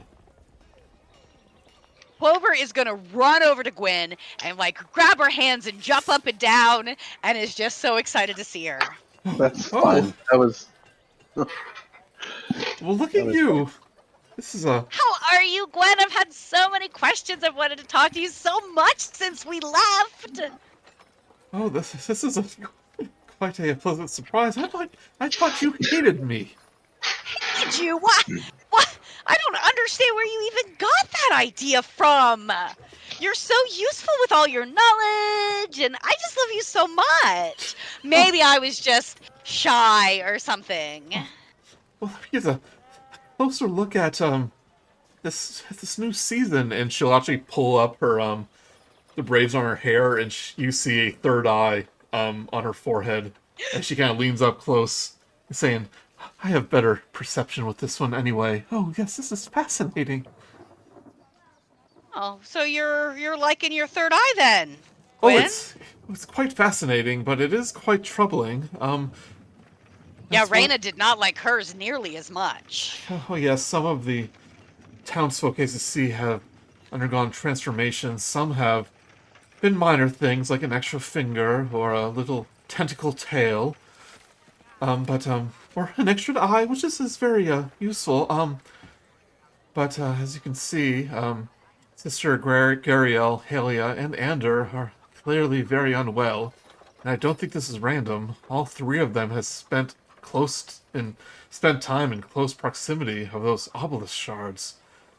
Sister Gariel was by the shrine, Ander fetched water from the well, and Halia is in the building with the cornerstone, which leads us to the fourth shard, and Greska speaks up. It's our barmaid. It's our barmaid, Wheel of Fortune. Wheel of Fortune? It's like she nods. She worked by that shard every day, tapped it for good luck with her glasses. Her bar glasses. And we've closed the bar because of all the damage in the past couple days, but what happened? You can go check. There's been more disturbances with goblins. Why hasn't anyone quarantined this town? You guys are growing our third eyes. Oh, by the way, Gwen, look at what I can do with my fingers. And I do the inky thing. That's disgusting and fascinating. I know, right? Isn't it so cool? I paint pictures on walls now. Anyway, Harbin, you haven't told people to stay in their house? And Gwen is observing your tentacle arm.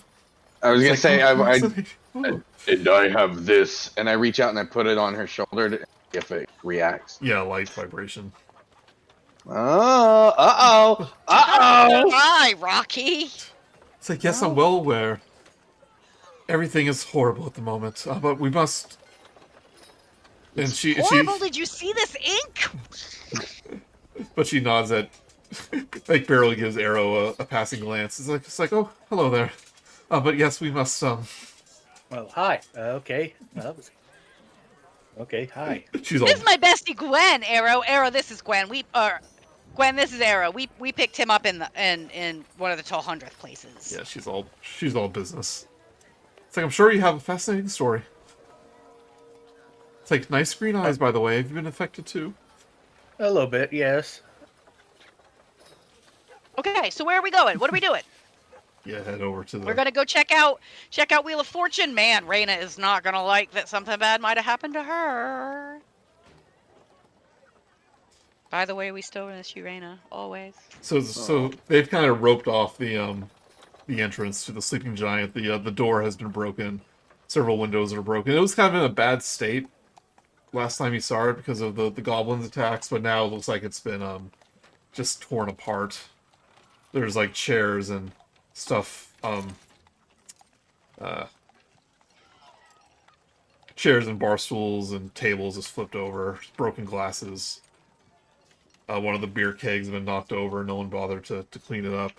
And you see Wheel of Fortune with her back turned at one of the bar stools, kind of staring at where the obelisk shard used to be, in the bar, before it was ripped out.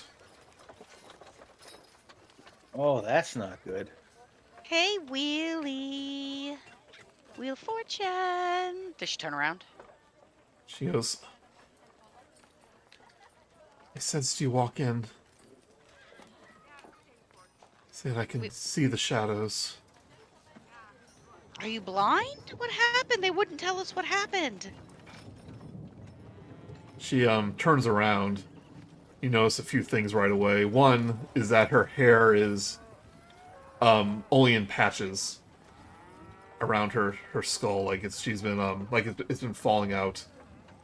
Her two eyes are green, kind of like Erro.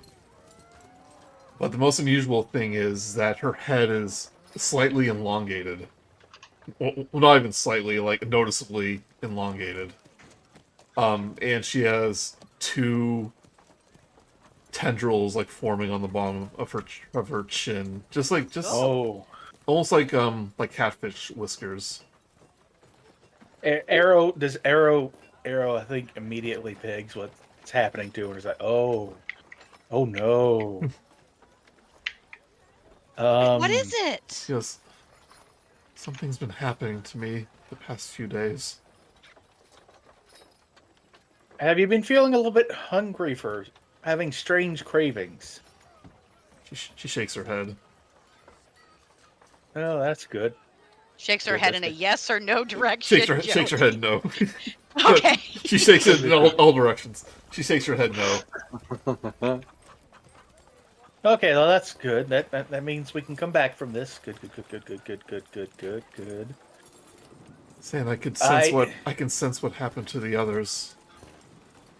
It's not happening to me as quickly. She says, the goblins came back, but they weren't like the others. They were almost mischievous. These had violent intent. So they arrived from the basement. It's a giant sinkhole there now. They abducted even more townsfolk, nearly a dozen of them. And she goes, I can feel something. I can feel something below the town. Where's its entrance? Must be the sinkhole. If I can. The sinkhole sank into something that was already there? In the basement, this where the goblins arrived. There's a sinkhole there now. A tunnel to the Underdark.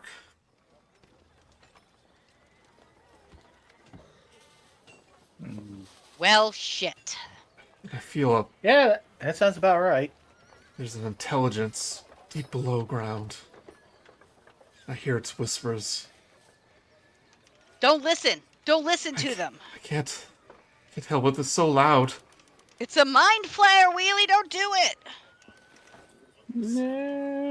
It's something the Mind Flayer served. It's it's a giant brain, but it's diseased. It's sick. It's wrong. And it feels. It feels abandoned. Keep hearing a name over and over again. What's the name? It was a Ilvash. Ilvash. This one again. Ilvash. Gwen, do you know what Ilvash is? She's like. Where's my research bestie? She's like looking panicked. She for once doesn't know what to say. She goes, I don't know. She goes, it's something beyond the brain. Something they're trying to summon. And even though you can't see it, it's already all around us.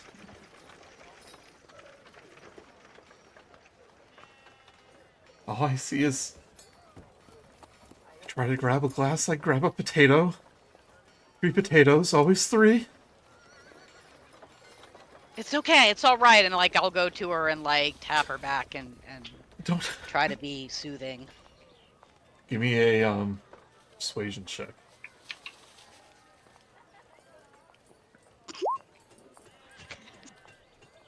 22. 22. She kind of, you see her like flinch a little bit, but you're able to put your hand on her shoulder, and you realize that she is very sweaty. Oh, okay. No, it's okay. I'm making a gross face though. Like I'm Yeah. still like being soothing, but I'm making a gross face. It's not just sweat; it's she's almost like glistening, like like the xenomorph, all the goo on him. Can I cover it with my ink? You leave like an inky handprint where she was. It won't be long before I turn into one of them.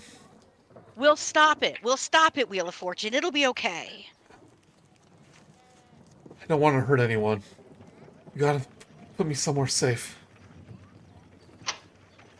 We locked up the others in the brig.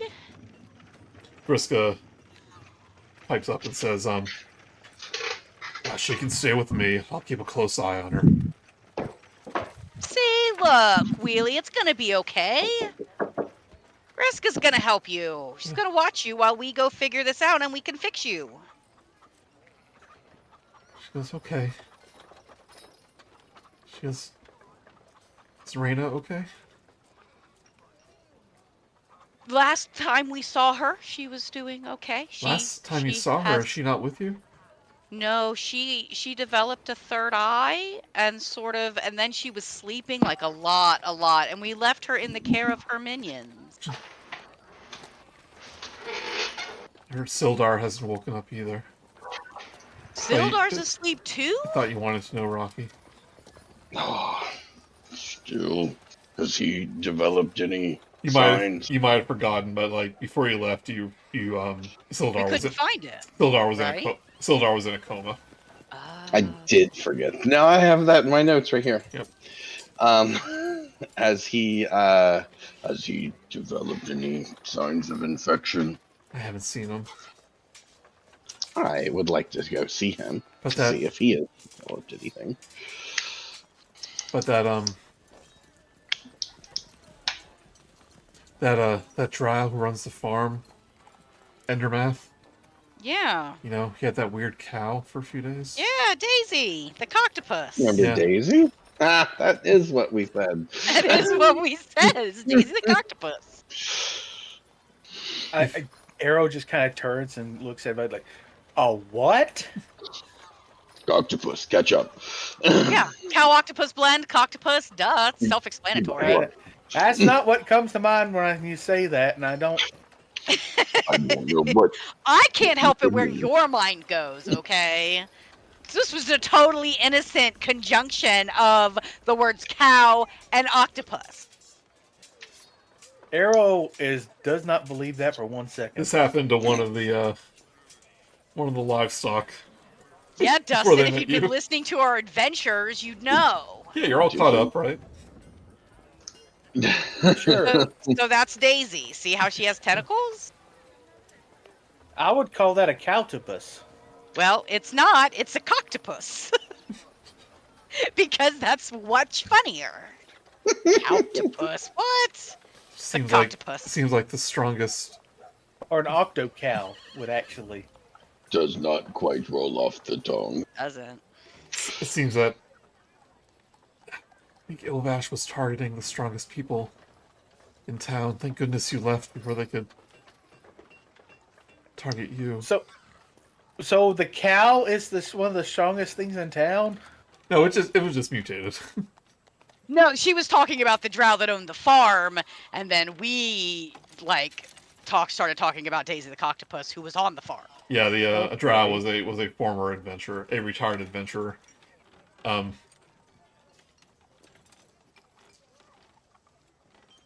So they took him, or he's? Oh, he just disfigured? He fell unconscious. He's in a Sildar. coma too. Okay. The longer you stay here, the more that you're in danger.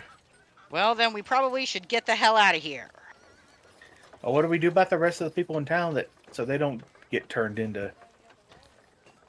Well, we probably go into the Underdark and deal with what's ever under the town. Understand why Harbin hasn't already evacuated. Not only is he entitled, he's incompetent. Oh, so he's a bureaucrat then. You repeat Boom. yourself. Hey. Yes. I know. I accept. Rok'kee is a bureaucrat. Gwen says to Wheel of Fortune, Wheel of Fortune, was it? Does the word name Ilkanoth mean anything to you? She goes, Ilvash, Ilkanoth, Ilvash, Ilkanoth. He goes, fine. Illithid, Ceramorphosis, the grand transformation. It's gonna happen below us. Miles below us. And Gwen goes, I think we found where Ilkanoth was and why Phandalin was the target of it's feeling these ill effects so strongly. Because it's right below us? Because it's right below us. You're so smart, Gwen. Thank you. So the question is, how do we get down there? Through the basement. Yeah, there's a tunnel to the Underdark in the basement. Oh. They just said there was a sinkhole.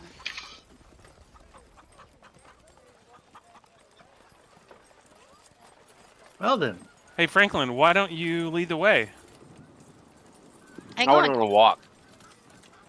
Oh, that's right. He's mad. Franklin's mad at us for not killing them. Did I get my manacles back, or do I need to take them out of my inventory? You can get them back once they're Okay. That's in there.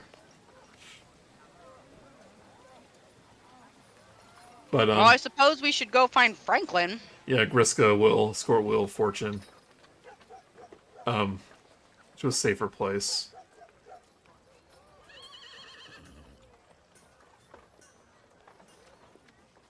And before Wheel of Fortune exits the room, she turns her head and goes, "The grand transformation will begin." and Phandalin will be consumed. And she kind of like stumbles and faints. Like, oh. Graska, you better get her someplace safe quick. That and a throat lozenge. That probably hurt. That's been happening too. People speaking in tongues. But I'll get her. I'll get her safe. But she gives you a worried look as she exits.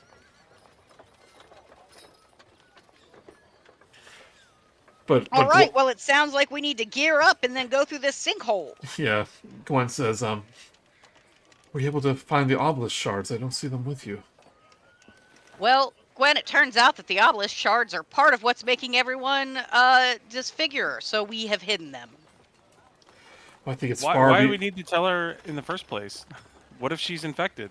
She's my bestie! Oh, sorry. I'm sorry. That's Gwen, right. she's only slightly infected. My tentacle only wiggled a little.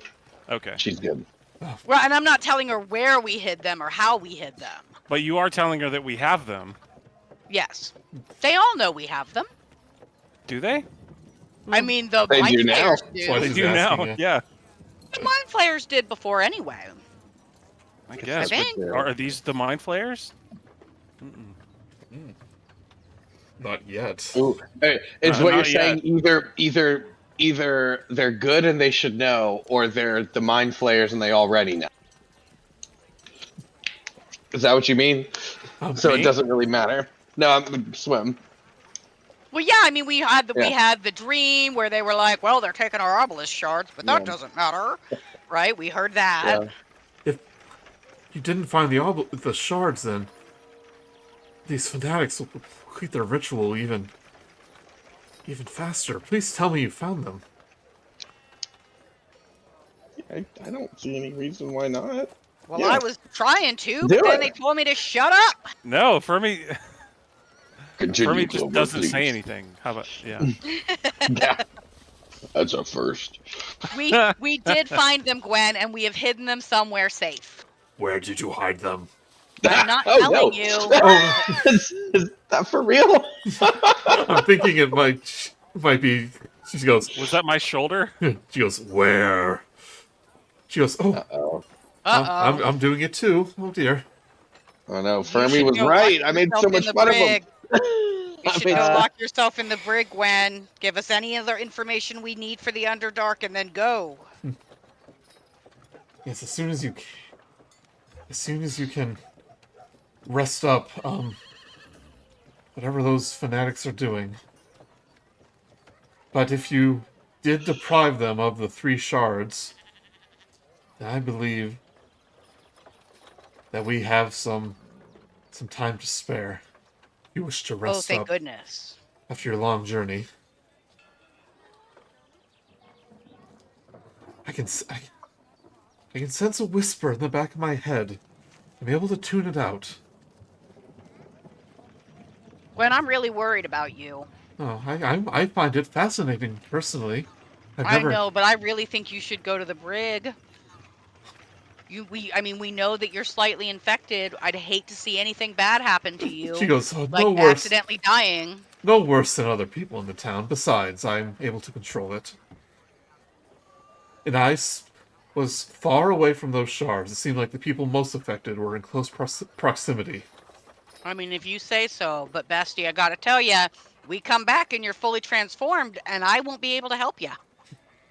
Goes, I'll just straight put you down. give me a persuasion check. Might have to kill you. Looks like we're gonna have to kill these 26. guys. Looks like we're gonna have to kill these guys, Fermi. It's like, darn.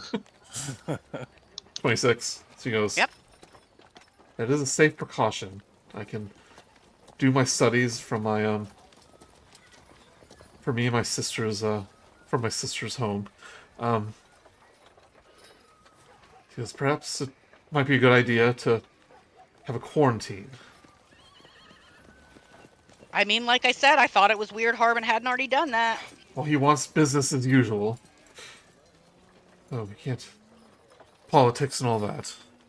Don't want to cause a panic, but already people are scared.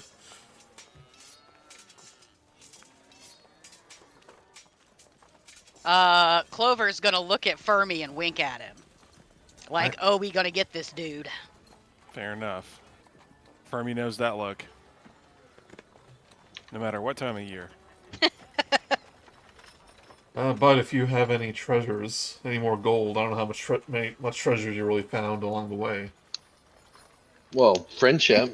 You find friendship. Well, we also had a lot of items that we were carrying around to sell in Neverwinter when they were petrified. And I mean, I know I need healing potions. I think I'm down to 1. Yeah, if you want. So I have got to go shopping.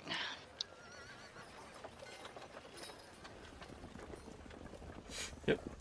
Spend the rest of the session going shopping. Let's see, what amount of money do I I have? have- I have not really kept track of my money at all. 6 gold, so I got what I got got. 148 suckers. I have 387. Let's see here. Let me find it real quick. But we should have lots of stuff to sell. Yeah, where's Franklin with all those gems he found? Oh, Yeah, Yeah, I'm sure he's okay. gonna sell I them. don't think I ever spent. I still have like 500 gold. Oh, you never bought equipment with your gold? Not really. I I should had have. what I had. I should double check because yeah, you can use that before character creation. Or during character creation, you could use that gold to buy like a magic item or something. Well, you know, we also had, a 3 richly woven but dusty tapestries worth 75 gold piece each, and a velvet brocade worth 125 gold piece. That's in the shared inventory. The the person's like very nervously like barter giving you the gold and stuff, and he goes, "It's quite unusual time to go shopping, don't you think?" I don't know. Do you want your ass saved or not? What point? Boom. I mean, sorry. No, let me do that again. I don't know. Do you want your ass saved or not? Boom. Okay, good point. Dustin, So, like, let's talk healing potions. Dustin, if there is a magic item you might want, we can retroactively give it to you. You can let me know. Honest, I don't know what I've already got 3 things attuned, so Okay, maybe like a Wand of the War Mage or something. I already got a Wand of the War Mage. Well then. It's Daisy. Let's let me know. Okay, what kind of potions are you looking for?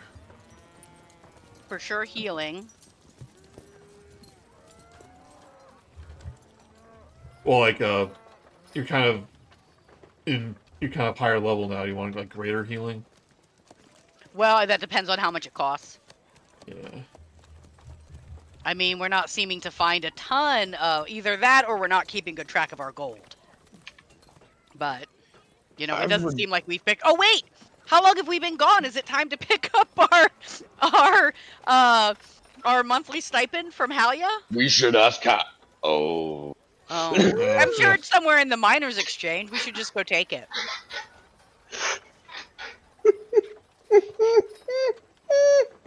What? We're supposed to be making like 250 gold a month.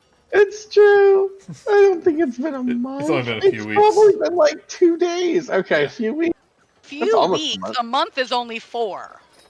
Few is anywhere from 3 to 5. So A few means 3. I'm gonna use To 5? gonna use Adventure League rules here. It's 100 gold for a greater healing. Superior healing would be 500. I've got heals built in. If you need some gold, you can have it. I mean, I think I'll just cheap out on healing potions.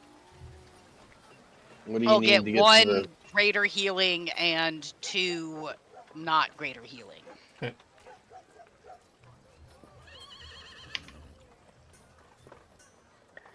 Do you think you think there'd be anyone around who could either find or maybe get me a armor of psychic resistance? But I think that might be a bit much. I do not have the gold to lend for that. I think you will still be short. Yeah, I think that might be a bit much. In a small little town, armor that will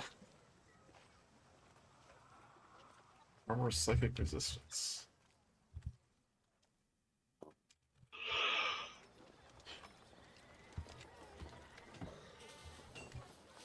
That's not on my list.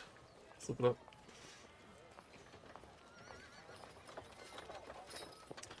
What's rare? So, Yeah. and that's like very specialized. Yeah, you're right. You're right.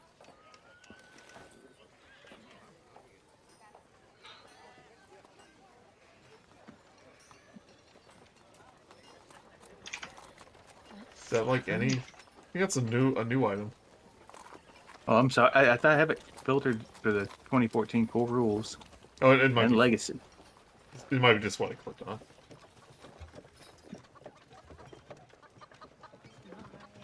Yeah, rare items won't be available in a small town like this. Uncommon at most. Oh, hey, Joey. Yes. All of the inventory items that were petrified on me, those are unpetrified now. Yes. That's nice. I have a diamond. Worth how much? It is worth 300, but it was a gift from Franklin in order to be able to cast Revivify at any time. So Okay. I don't want to sell it. Yeah, some spells consume the diamond. Yeah. He gave that to me so that I would be prepared, and Yeah. I never told him that now I can't do it. Thanks for the diamond, but now it doesn't matter. So I can move all of my petrified equipment. You know what? I'm just gonna. Easiest thing to do is going to change the name of the container for no longer petrified equipment. That's the easiest thing.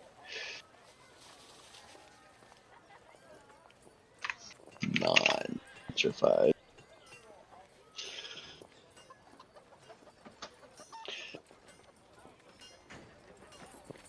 Fermi, as you're browsing potions and adventuring gear, you hear in deep speech your shoulder mouth go.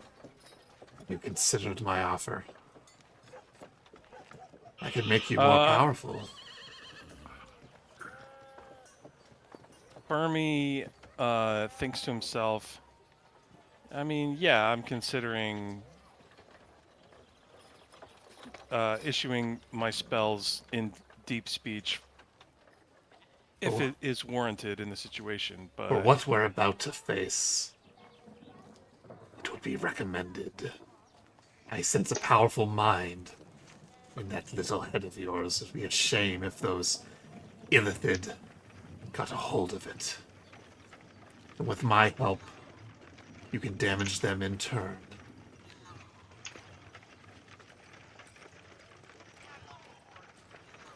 okay. That sounds good. He's thinking about it. Yeah. But he really doesn't like having his body partly taken over by another entity. Yeah. So he's existentially torn about it. And I sent you a message earlier about what that means Yeah. gameplay-wise, so... Yep. It's getting a little cramped in here. I would like more room to breathe. Well,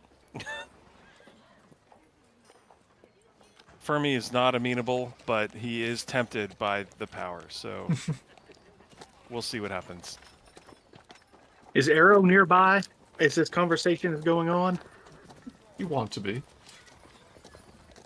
Well, Fermi is just thinking to himself. So I mean, the shoulder mouth speaks or whatever, but Fermi didn't say any of that. Yeah. Oh, this. I turn to him because I speak deep speech. Because I'm hearing all this, and I'm like, it's probably not a good idea to trust something that speaks deep speech. You know that, right?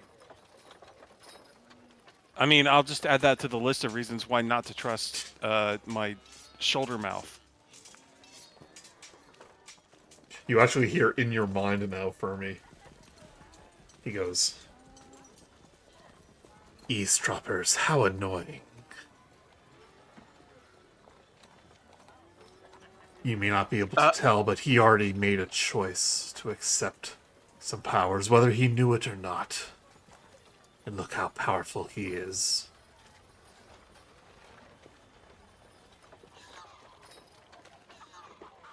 I speak into Fermi's mind, saying, "Yeah, I can do that. I can do that. I can speak into people's minds too. You know that, right?" You don't know he's speaking in his mind.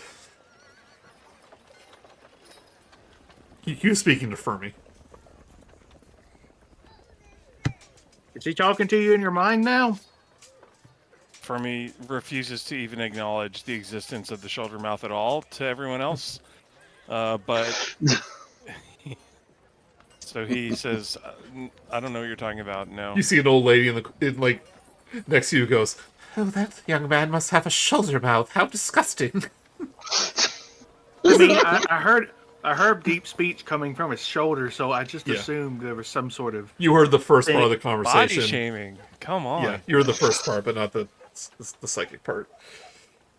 Racist against deep speech and body shaming. Yeah.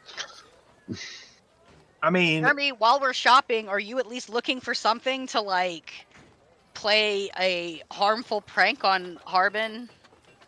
Because I am. Get your brain in here.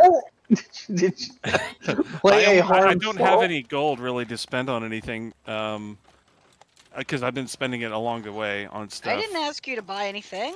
Oh. I'm just trying to figure out what we can do that's kind of spiteful, but doesn't like kill him or anything. Yeah. Well, no. You know I'm down for that. I know. That's why I'm asking for your help. Yeah, I'm in. Mark me down.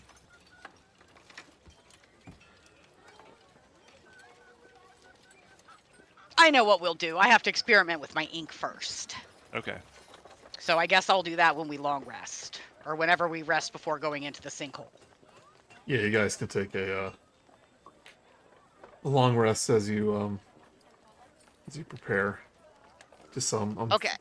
Just so you're all stocked up for the trek. All right. So I have some glass vials. I want to take one out and attempt to put the ink from my body into the vial and see if it stays. Oh, I love it. Okay. When you're trancing, when it's like it seems to happen the most, during that time.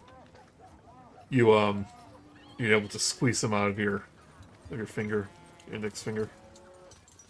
And do I get it in a vial? If you want to do that, yeah.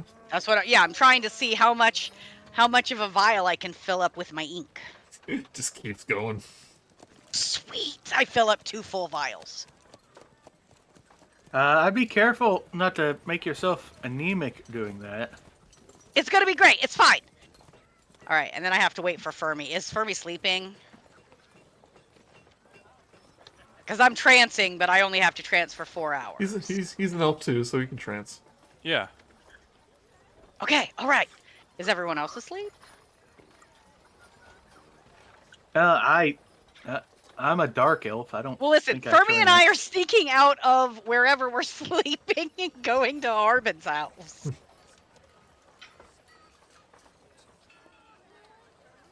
Actually, I don't see trance in my features. Oh, I do need the trance. Well, I do trance. You're a half elf, so maybe you Yeah. don't. Maybe you don't trance. I don't think so.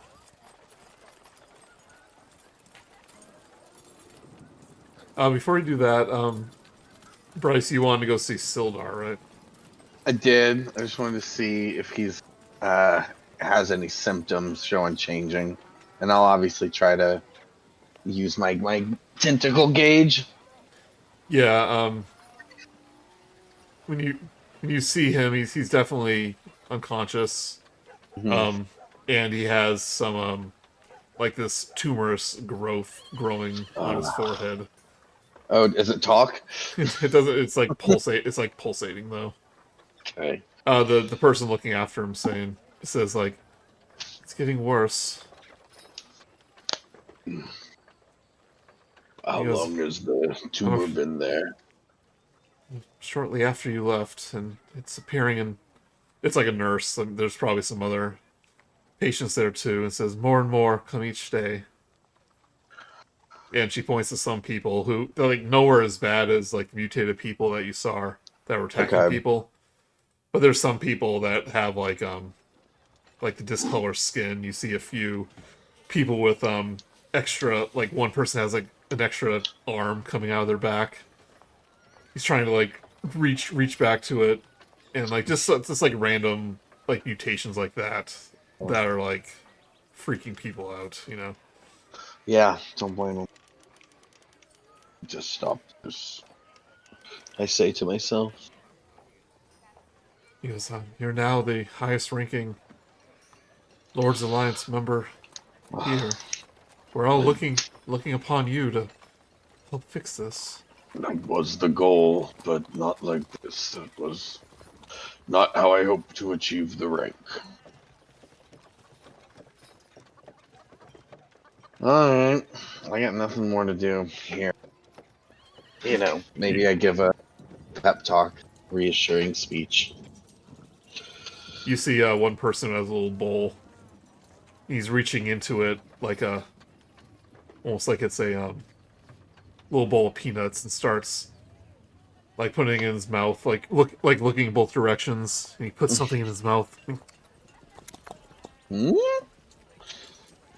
I look closer. What is he? What is he eating? Do you want some? Yes, it looks delicious. They're freshly clipped. Hmm. When they're sleeping, I clip them, and he holds up a bowl full of fingernails and toenails. Oh. Clipped toenails. Okay.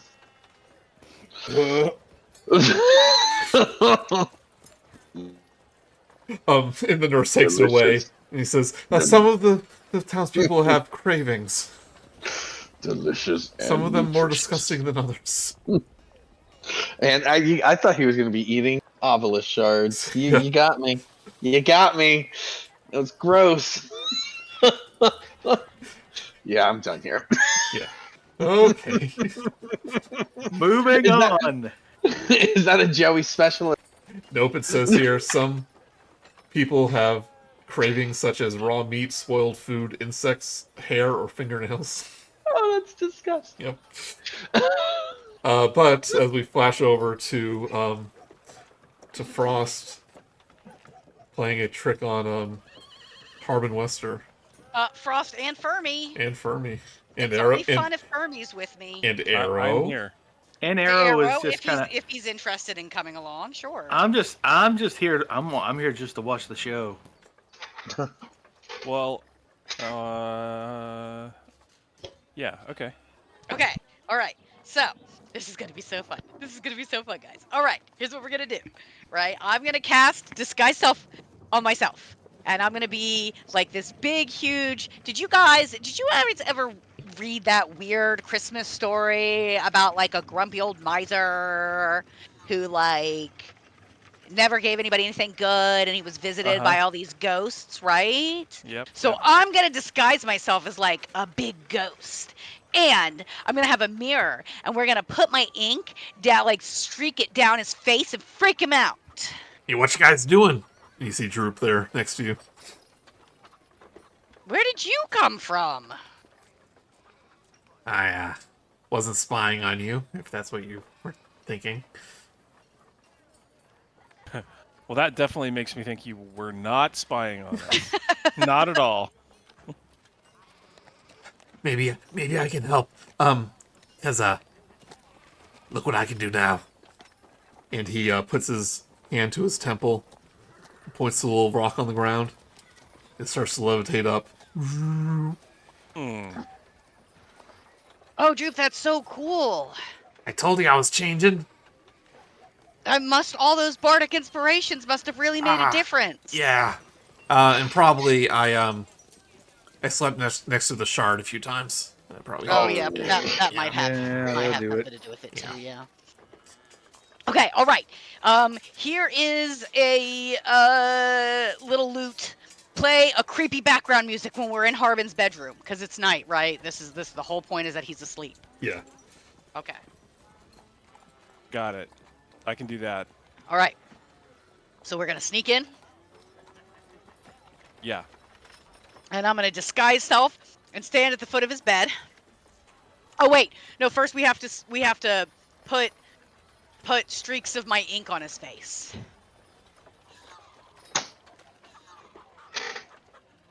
So from the little vials, I mean- right?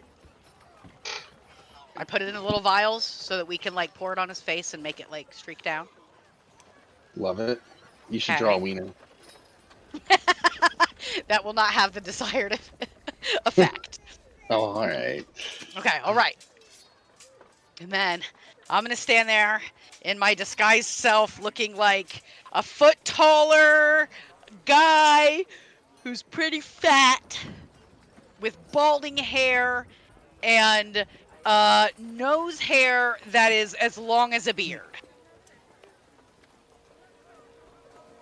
Okay? I use like dancing lights to kind of light. Add to the spookiness. Ooh. Yeah. I can Okay. prestidigitate. Well, no, I'm playing the spooky tune. Well, Yeah, so I'll Droop is throw also some helping with the spooky tune. So, like, if you think of something and you got to drop out of the melody, that's okay. Yeah, I like throw some dancing light globes around to kind of like moving around so it's all spooky looking.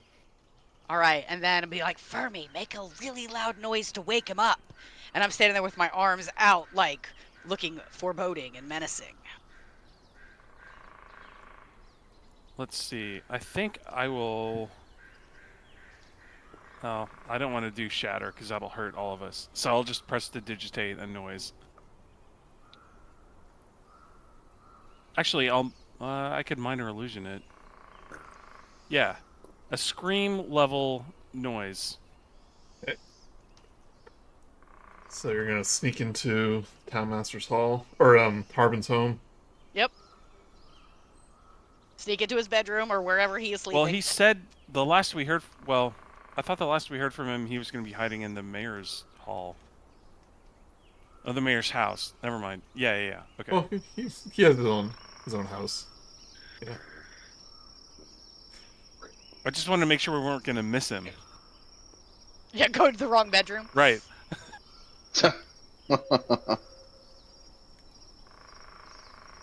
Right, you find his house, but the door is locked. Damn it. I almost picked up knock and I don't think I did. But I have thieves' tools and proficiency with it. So I will attempt to unlock the door quietly.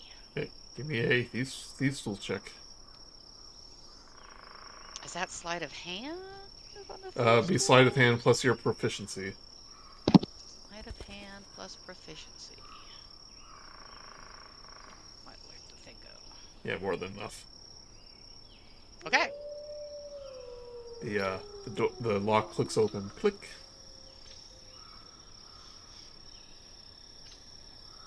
All right, so then we sneak in. Okay. And we find the bedroom. Yep, it's a 2-story house. One of the nicer houses in Phandalin. Oh, I see it out there. It's probably like one of these. Okay. That's actually the ruined mansion where the Red Brands were hiding out, if you remember that. I do. Yep. So, yep, make your way upstairs. You're not sure which room it is, but then you hear loud snoring coming from one of the rooms. Okay, so then I attempt to sneak into that room.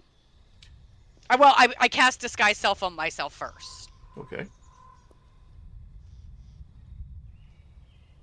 I wonder what the Mind Flayers are doing right now. I wonder if they're, preparing, destroy the town. Okay, yep, you Disguise Self. Okay, so I'm Disguise Self, so then we're going to sneak in the room. Yep. Okay, everybody positions! He's snoring So we loud. get the ink on his face. Yep, give me a stealth check as you attempt to paint his face.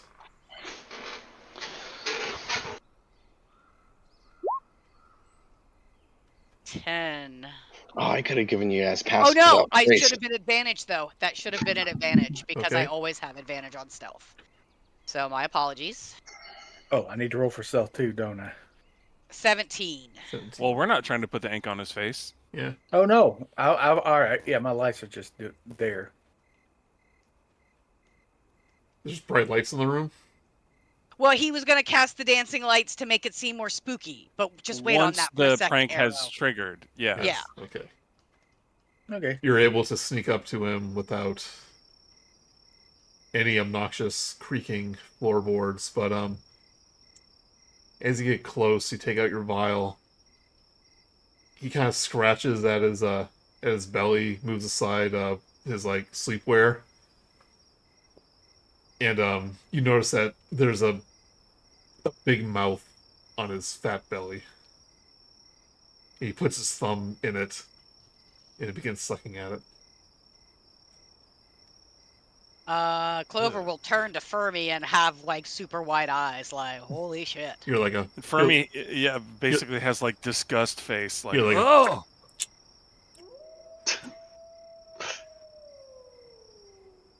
He goes, Okay. there. He goes like, all right, I'm there, baby. Go to sleep, baby.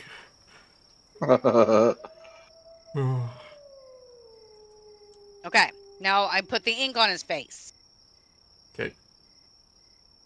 Give me a stealth check. Stealth roll. 17. Right? You put the goop on his face. Doesn't notice. Okay. Places everyone. Now, Erro, you let loose the dancing lights as soon as Fermi makes the loud noise to wake him up. All right. Okay. And then I stand at the foot of his bed with my arms open wide, looking very menacing, and say, Fermi, go. Fermi pops it. And I make little globes of light kind of Oh, I know. circle around her and behind her. Do you have music for this?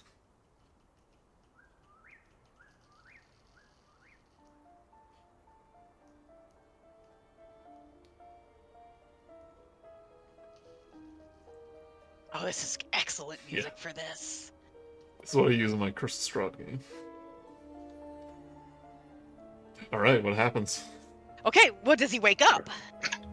Um, He's like boom and dancing lights. oh, And you're like, theoretically he should like wake up in bed and sit up and see me at the foot of the bed all menacing. yeah, he bolts up when he hears like the wailing sound. Like a spittle erupts from his belly mouth. And he goes, what is that? What's happening? Harbin Western! Harbin Western! Who are you? You are accused of being a terrible town master! No, I'm a wonderful town master. I keep everyone safe. It only You should have quarantined before this problem got out of control. But we need business to prosper. I only was looking for the well-being You of the only town. care for your own wealth. I only raise taxes a little. Your punishment shall be worse than the disfigurement on your belly. But I love my mouth belly. It means I can eat twice as much. I want to hold up a mirror so he can see his streaky face. Hold up the mirror. It's like, no, what's happening to me? Yes, you will be disfigured forever for your evilness and ineptitude as town master of Phandalin. Give me an intimidation check with advantage. Oh, that was not with advantage. 16. But I have no control about what's happening. If they're in their houses or in the streets. You have done nothing but protect yourself.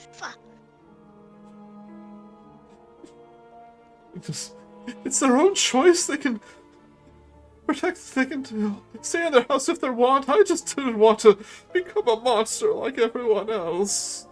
I am going to summon my mage hand and slap him. Yeah. Oh, it's invisible, right? Since you're a arcane trickster.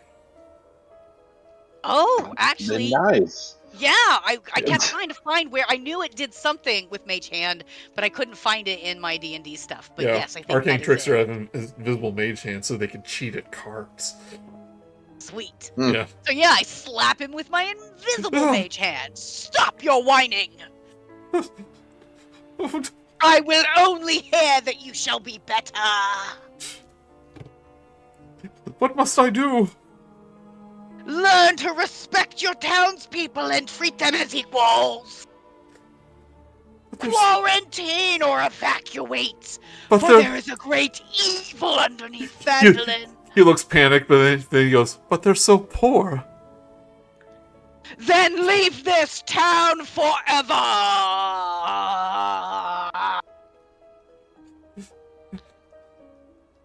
They tried to leave, but when they did, they were urged back. I don't want to leave. I'm sick. Return in 3 days. Ah, And if you still are a resident of Phandalin, you shall suffer. they don't want us to leave. They don't want us to leave. They don't want us to leave. Put him to sleep, Erro. Put him to sleep. I cast sleep. Who are you talking to?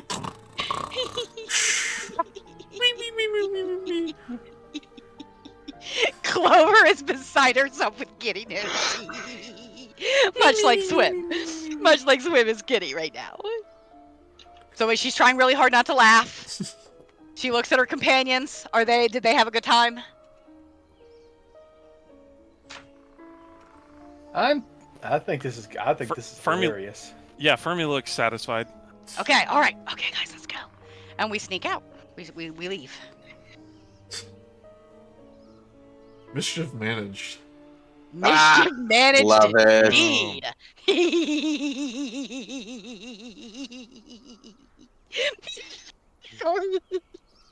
Oh, that made me giddy. I thought you hated Clover. I mean, Yeah, she does. It's terrible. She can't stand her.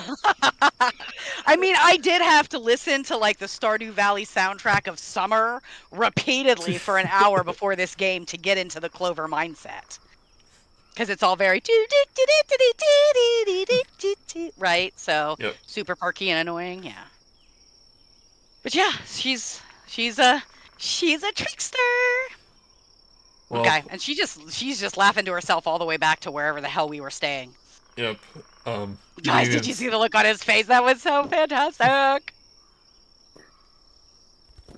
So Well, let's see if anything comes from it. as you're trancing tonight, Clover, do you let the ink overtake you again, or do you try to resist? I try to resist. Alright, give me a Constitution saving throw. Because only Clover wants to stay Clover. Yeah. But when she is in charge, she does not want to try and change. But she probably will, because that was a 4 on the con. I had it pretty low, but yeah, that's pretty low roll. As you're in your inky cocoon this night, you are randomly D4, don't I? randomly transformed. Let's see. Yeah, roll D4. Roll again, because that's spring. Is that I strange? think you win. Well, I have a different order on. Oh, okay. token. All right. That last time one was spring. But Yeah. you're saying it'll be different every time? Well, I'm just doing this multi-sided token thing. I'm not looking at the chart. Oh, gotcha. So, when you wake the following morning, I think your favorite one is back. It's Frost. Frost. I miss Clover already. Morning, guy. Hope everyone had fun. Yeah. I didn't. Seems like it's been a while since we had any really good tragedies going on. Clover leaving is a tragedy. Clover leaving is a blessing, and you know it. I miss her already. I had a spectacular failure yesterday. You loved it. Sorry, Clover loved it. Your spectacular failure. I didn't take notes. Yeah, I attempted to do something and like utterly failed. You try to calm the Oh.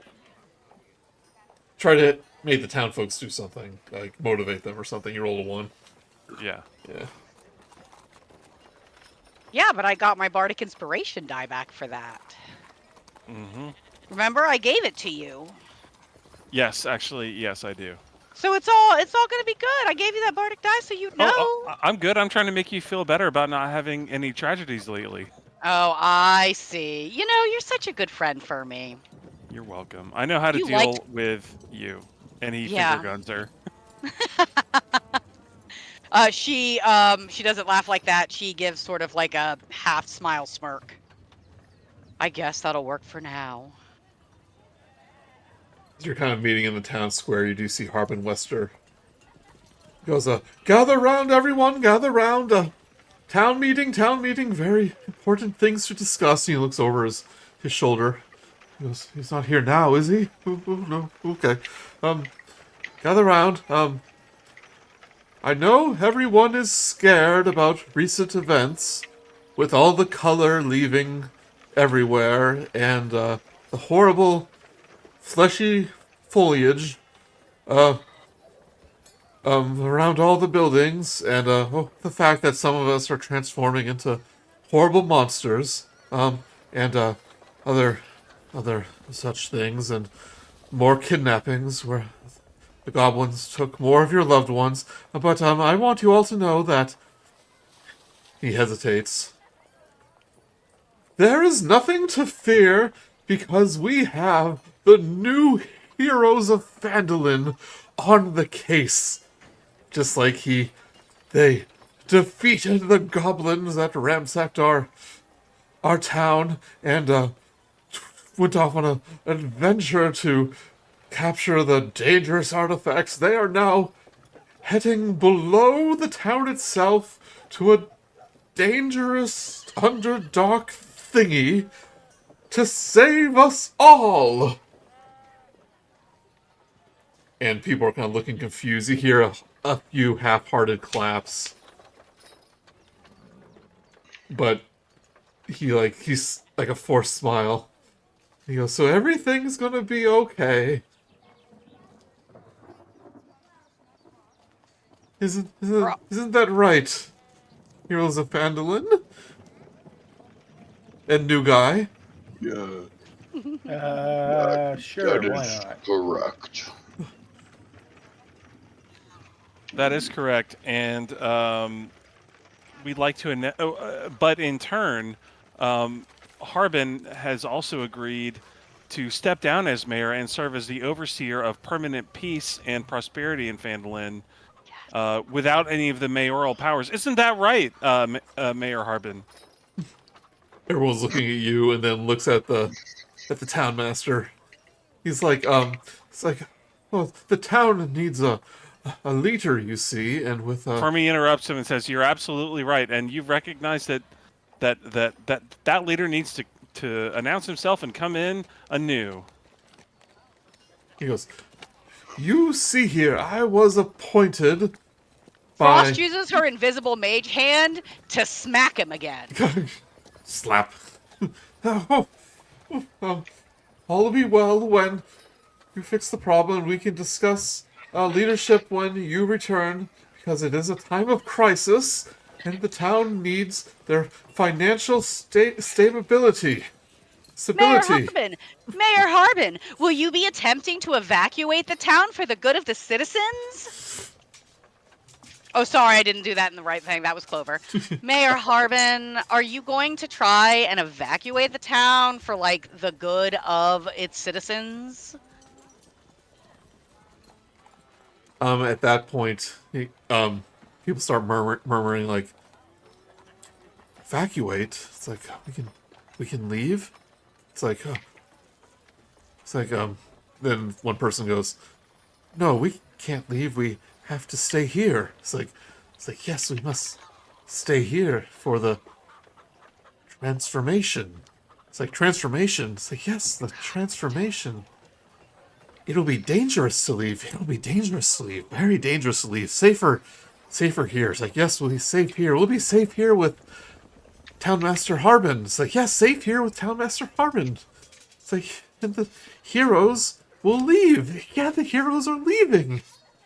And people start... Fermi turns to the heroes and is like, you know what? What if we just leave? Like, if that's what they want. No, I'm kidding. I mean, Frost is thinking like, I don't know, let's just go to Neverwinter.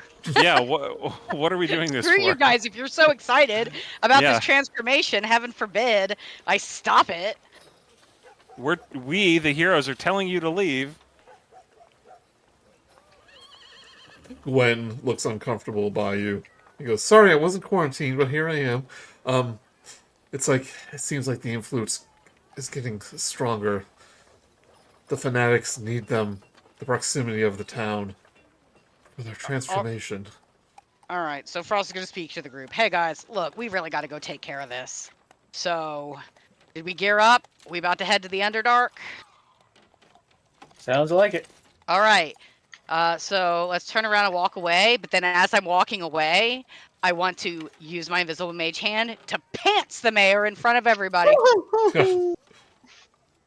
How embarrassing! I'm hoping just to hear laughter behind me without having to look. You hear a... That's not very Frost-like, but maybe pantsing is kind of Frost-like. Well, I mean, there's some residual Clover in there, right? Because she was so giddy from last night's prank. You hear a couple of half-hearted chuckles, but you realize that everyone is just kind of emotionless right now. She looks at Fermi. She goes, "That'll do better when we fix things around here." Anyway, I had fun last night. All right. Okay, guys. So, look, I really hate to say this. I really do. You guys are going to think a lot less of me. But are we sure? Are we positive that we don't want to just let Phandalin fall and live to tell the tale of the tragedy? Too many innocent lives. I know that's the point, but That is sort of... Rocky, you should understand that better than anyone. It wouldn't be tragic without the loss of innocent lives. And if Wheel of Fortune's premonitions were correct, they seem to be wanting to create new mind flayers. And that's probably... And that is not good. That's probably not good. No, it's not. All right, fine. I just wanted to throw it out there as a possibility. And unfortunately, I have no maps for you this time, but I believe Il'Kanoth is directly below us, and that those tunnels will lead you there. You don't happen to have any magic scrolls or items of an unknown power lying around in your library? Gwen? What happened to the green one? She was a lot more pleasant. But Show you pleasant. But I'm afraid not. I only have what I brought with me. As always. All right, guys, let's go. Here we go. Right, you head to the... Before we go, Yes. I went ahead and traded in some gems down at the Miners Exchange and bought some superior healing potions. Oh yeah, also Franklin, when did you get here? Didn't you run off pouting yesterday? I went off for a walk, and I just assumed we'd get to what I was doing in town somewhere in the rotation, but sorry. everybody was enjoying. I mean, it's not a problem. Everybody was enjoying springtime, and I was here for it. But I wanted to ask the group before we go, if we want to boldly challenge Ilvash. And if, with the consent of the group, I would like to use my Ring of the Order to right before walking into the sinkhole, shout at the top of my lungs, "We're coming for you, Ilvash." Right, it echoes through the chamber, and you hear it like reverberate down below you, and then you just hear silent. But then you hear like a otherworldly like emerge from the hole. Seems like that's where we're going, guys. Oh, that's lovely. As Rok'kee raises Lightbringer, Yeah. and you march down into the Underdark, or the tunnel to the Underdark. Only way to begin is by beginning. But I'll wait till next time. Onward and Dun, dun. downward. Isn't that the wait till next time sound? Is it? I don't. I don't have that in my notes. Well, maybe I didn't do it very well because it should have been really recognizable.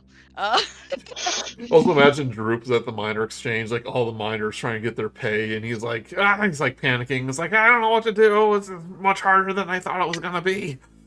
You got it, Droop. Just hold on. I'll take care of it. I'll be back to run this thing. We're gonna be showering ourselves in gems and glory. If you need help, I can come by your side. Nope, you stay here. Okay, you might need a sidekick if someone's sick or something. I don't know. Could be. But it's better for you to secure our financial future, Droop. It's all about money, isn't it? What else would it be about? I'm a jeweler. More money. Now we're Okay, that's good. Yeah. All right. Perfect. But we will continue on with this new chapter next time. All right.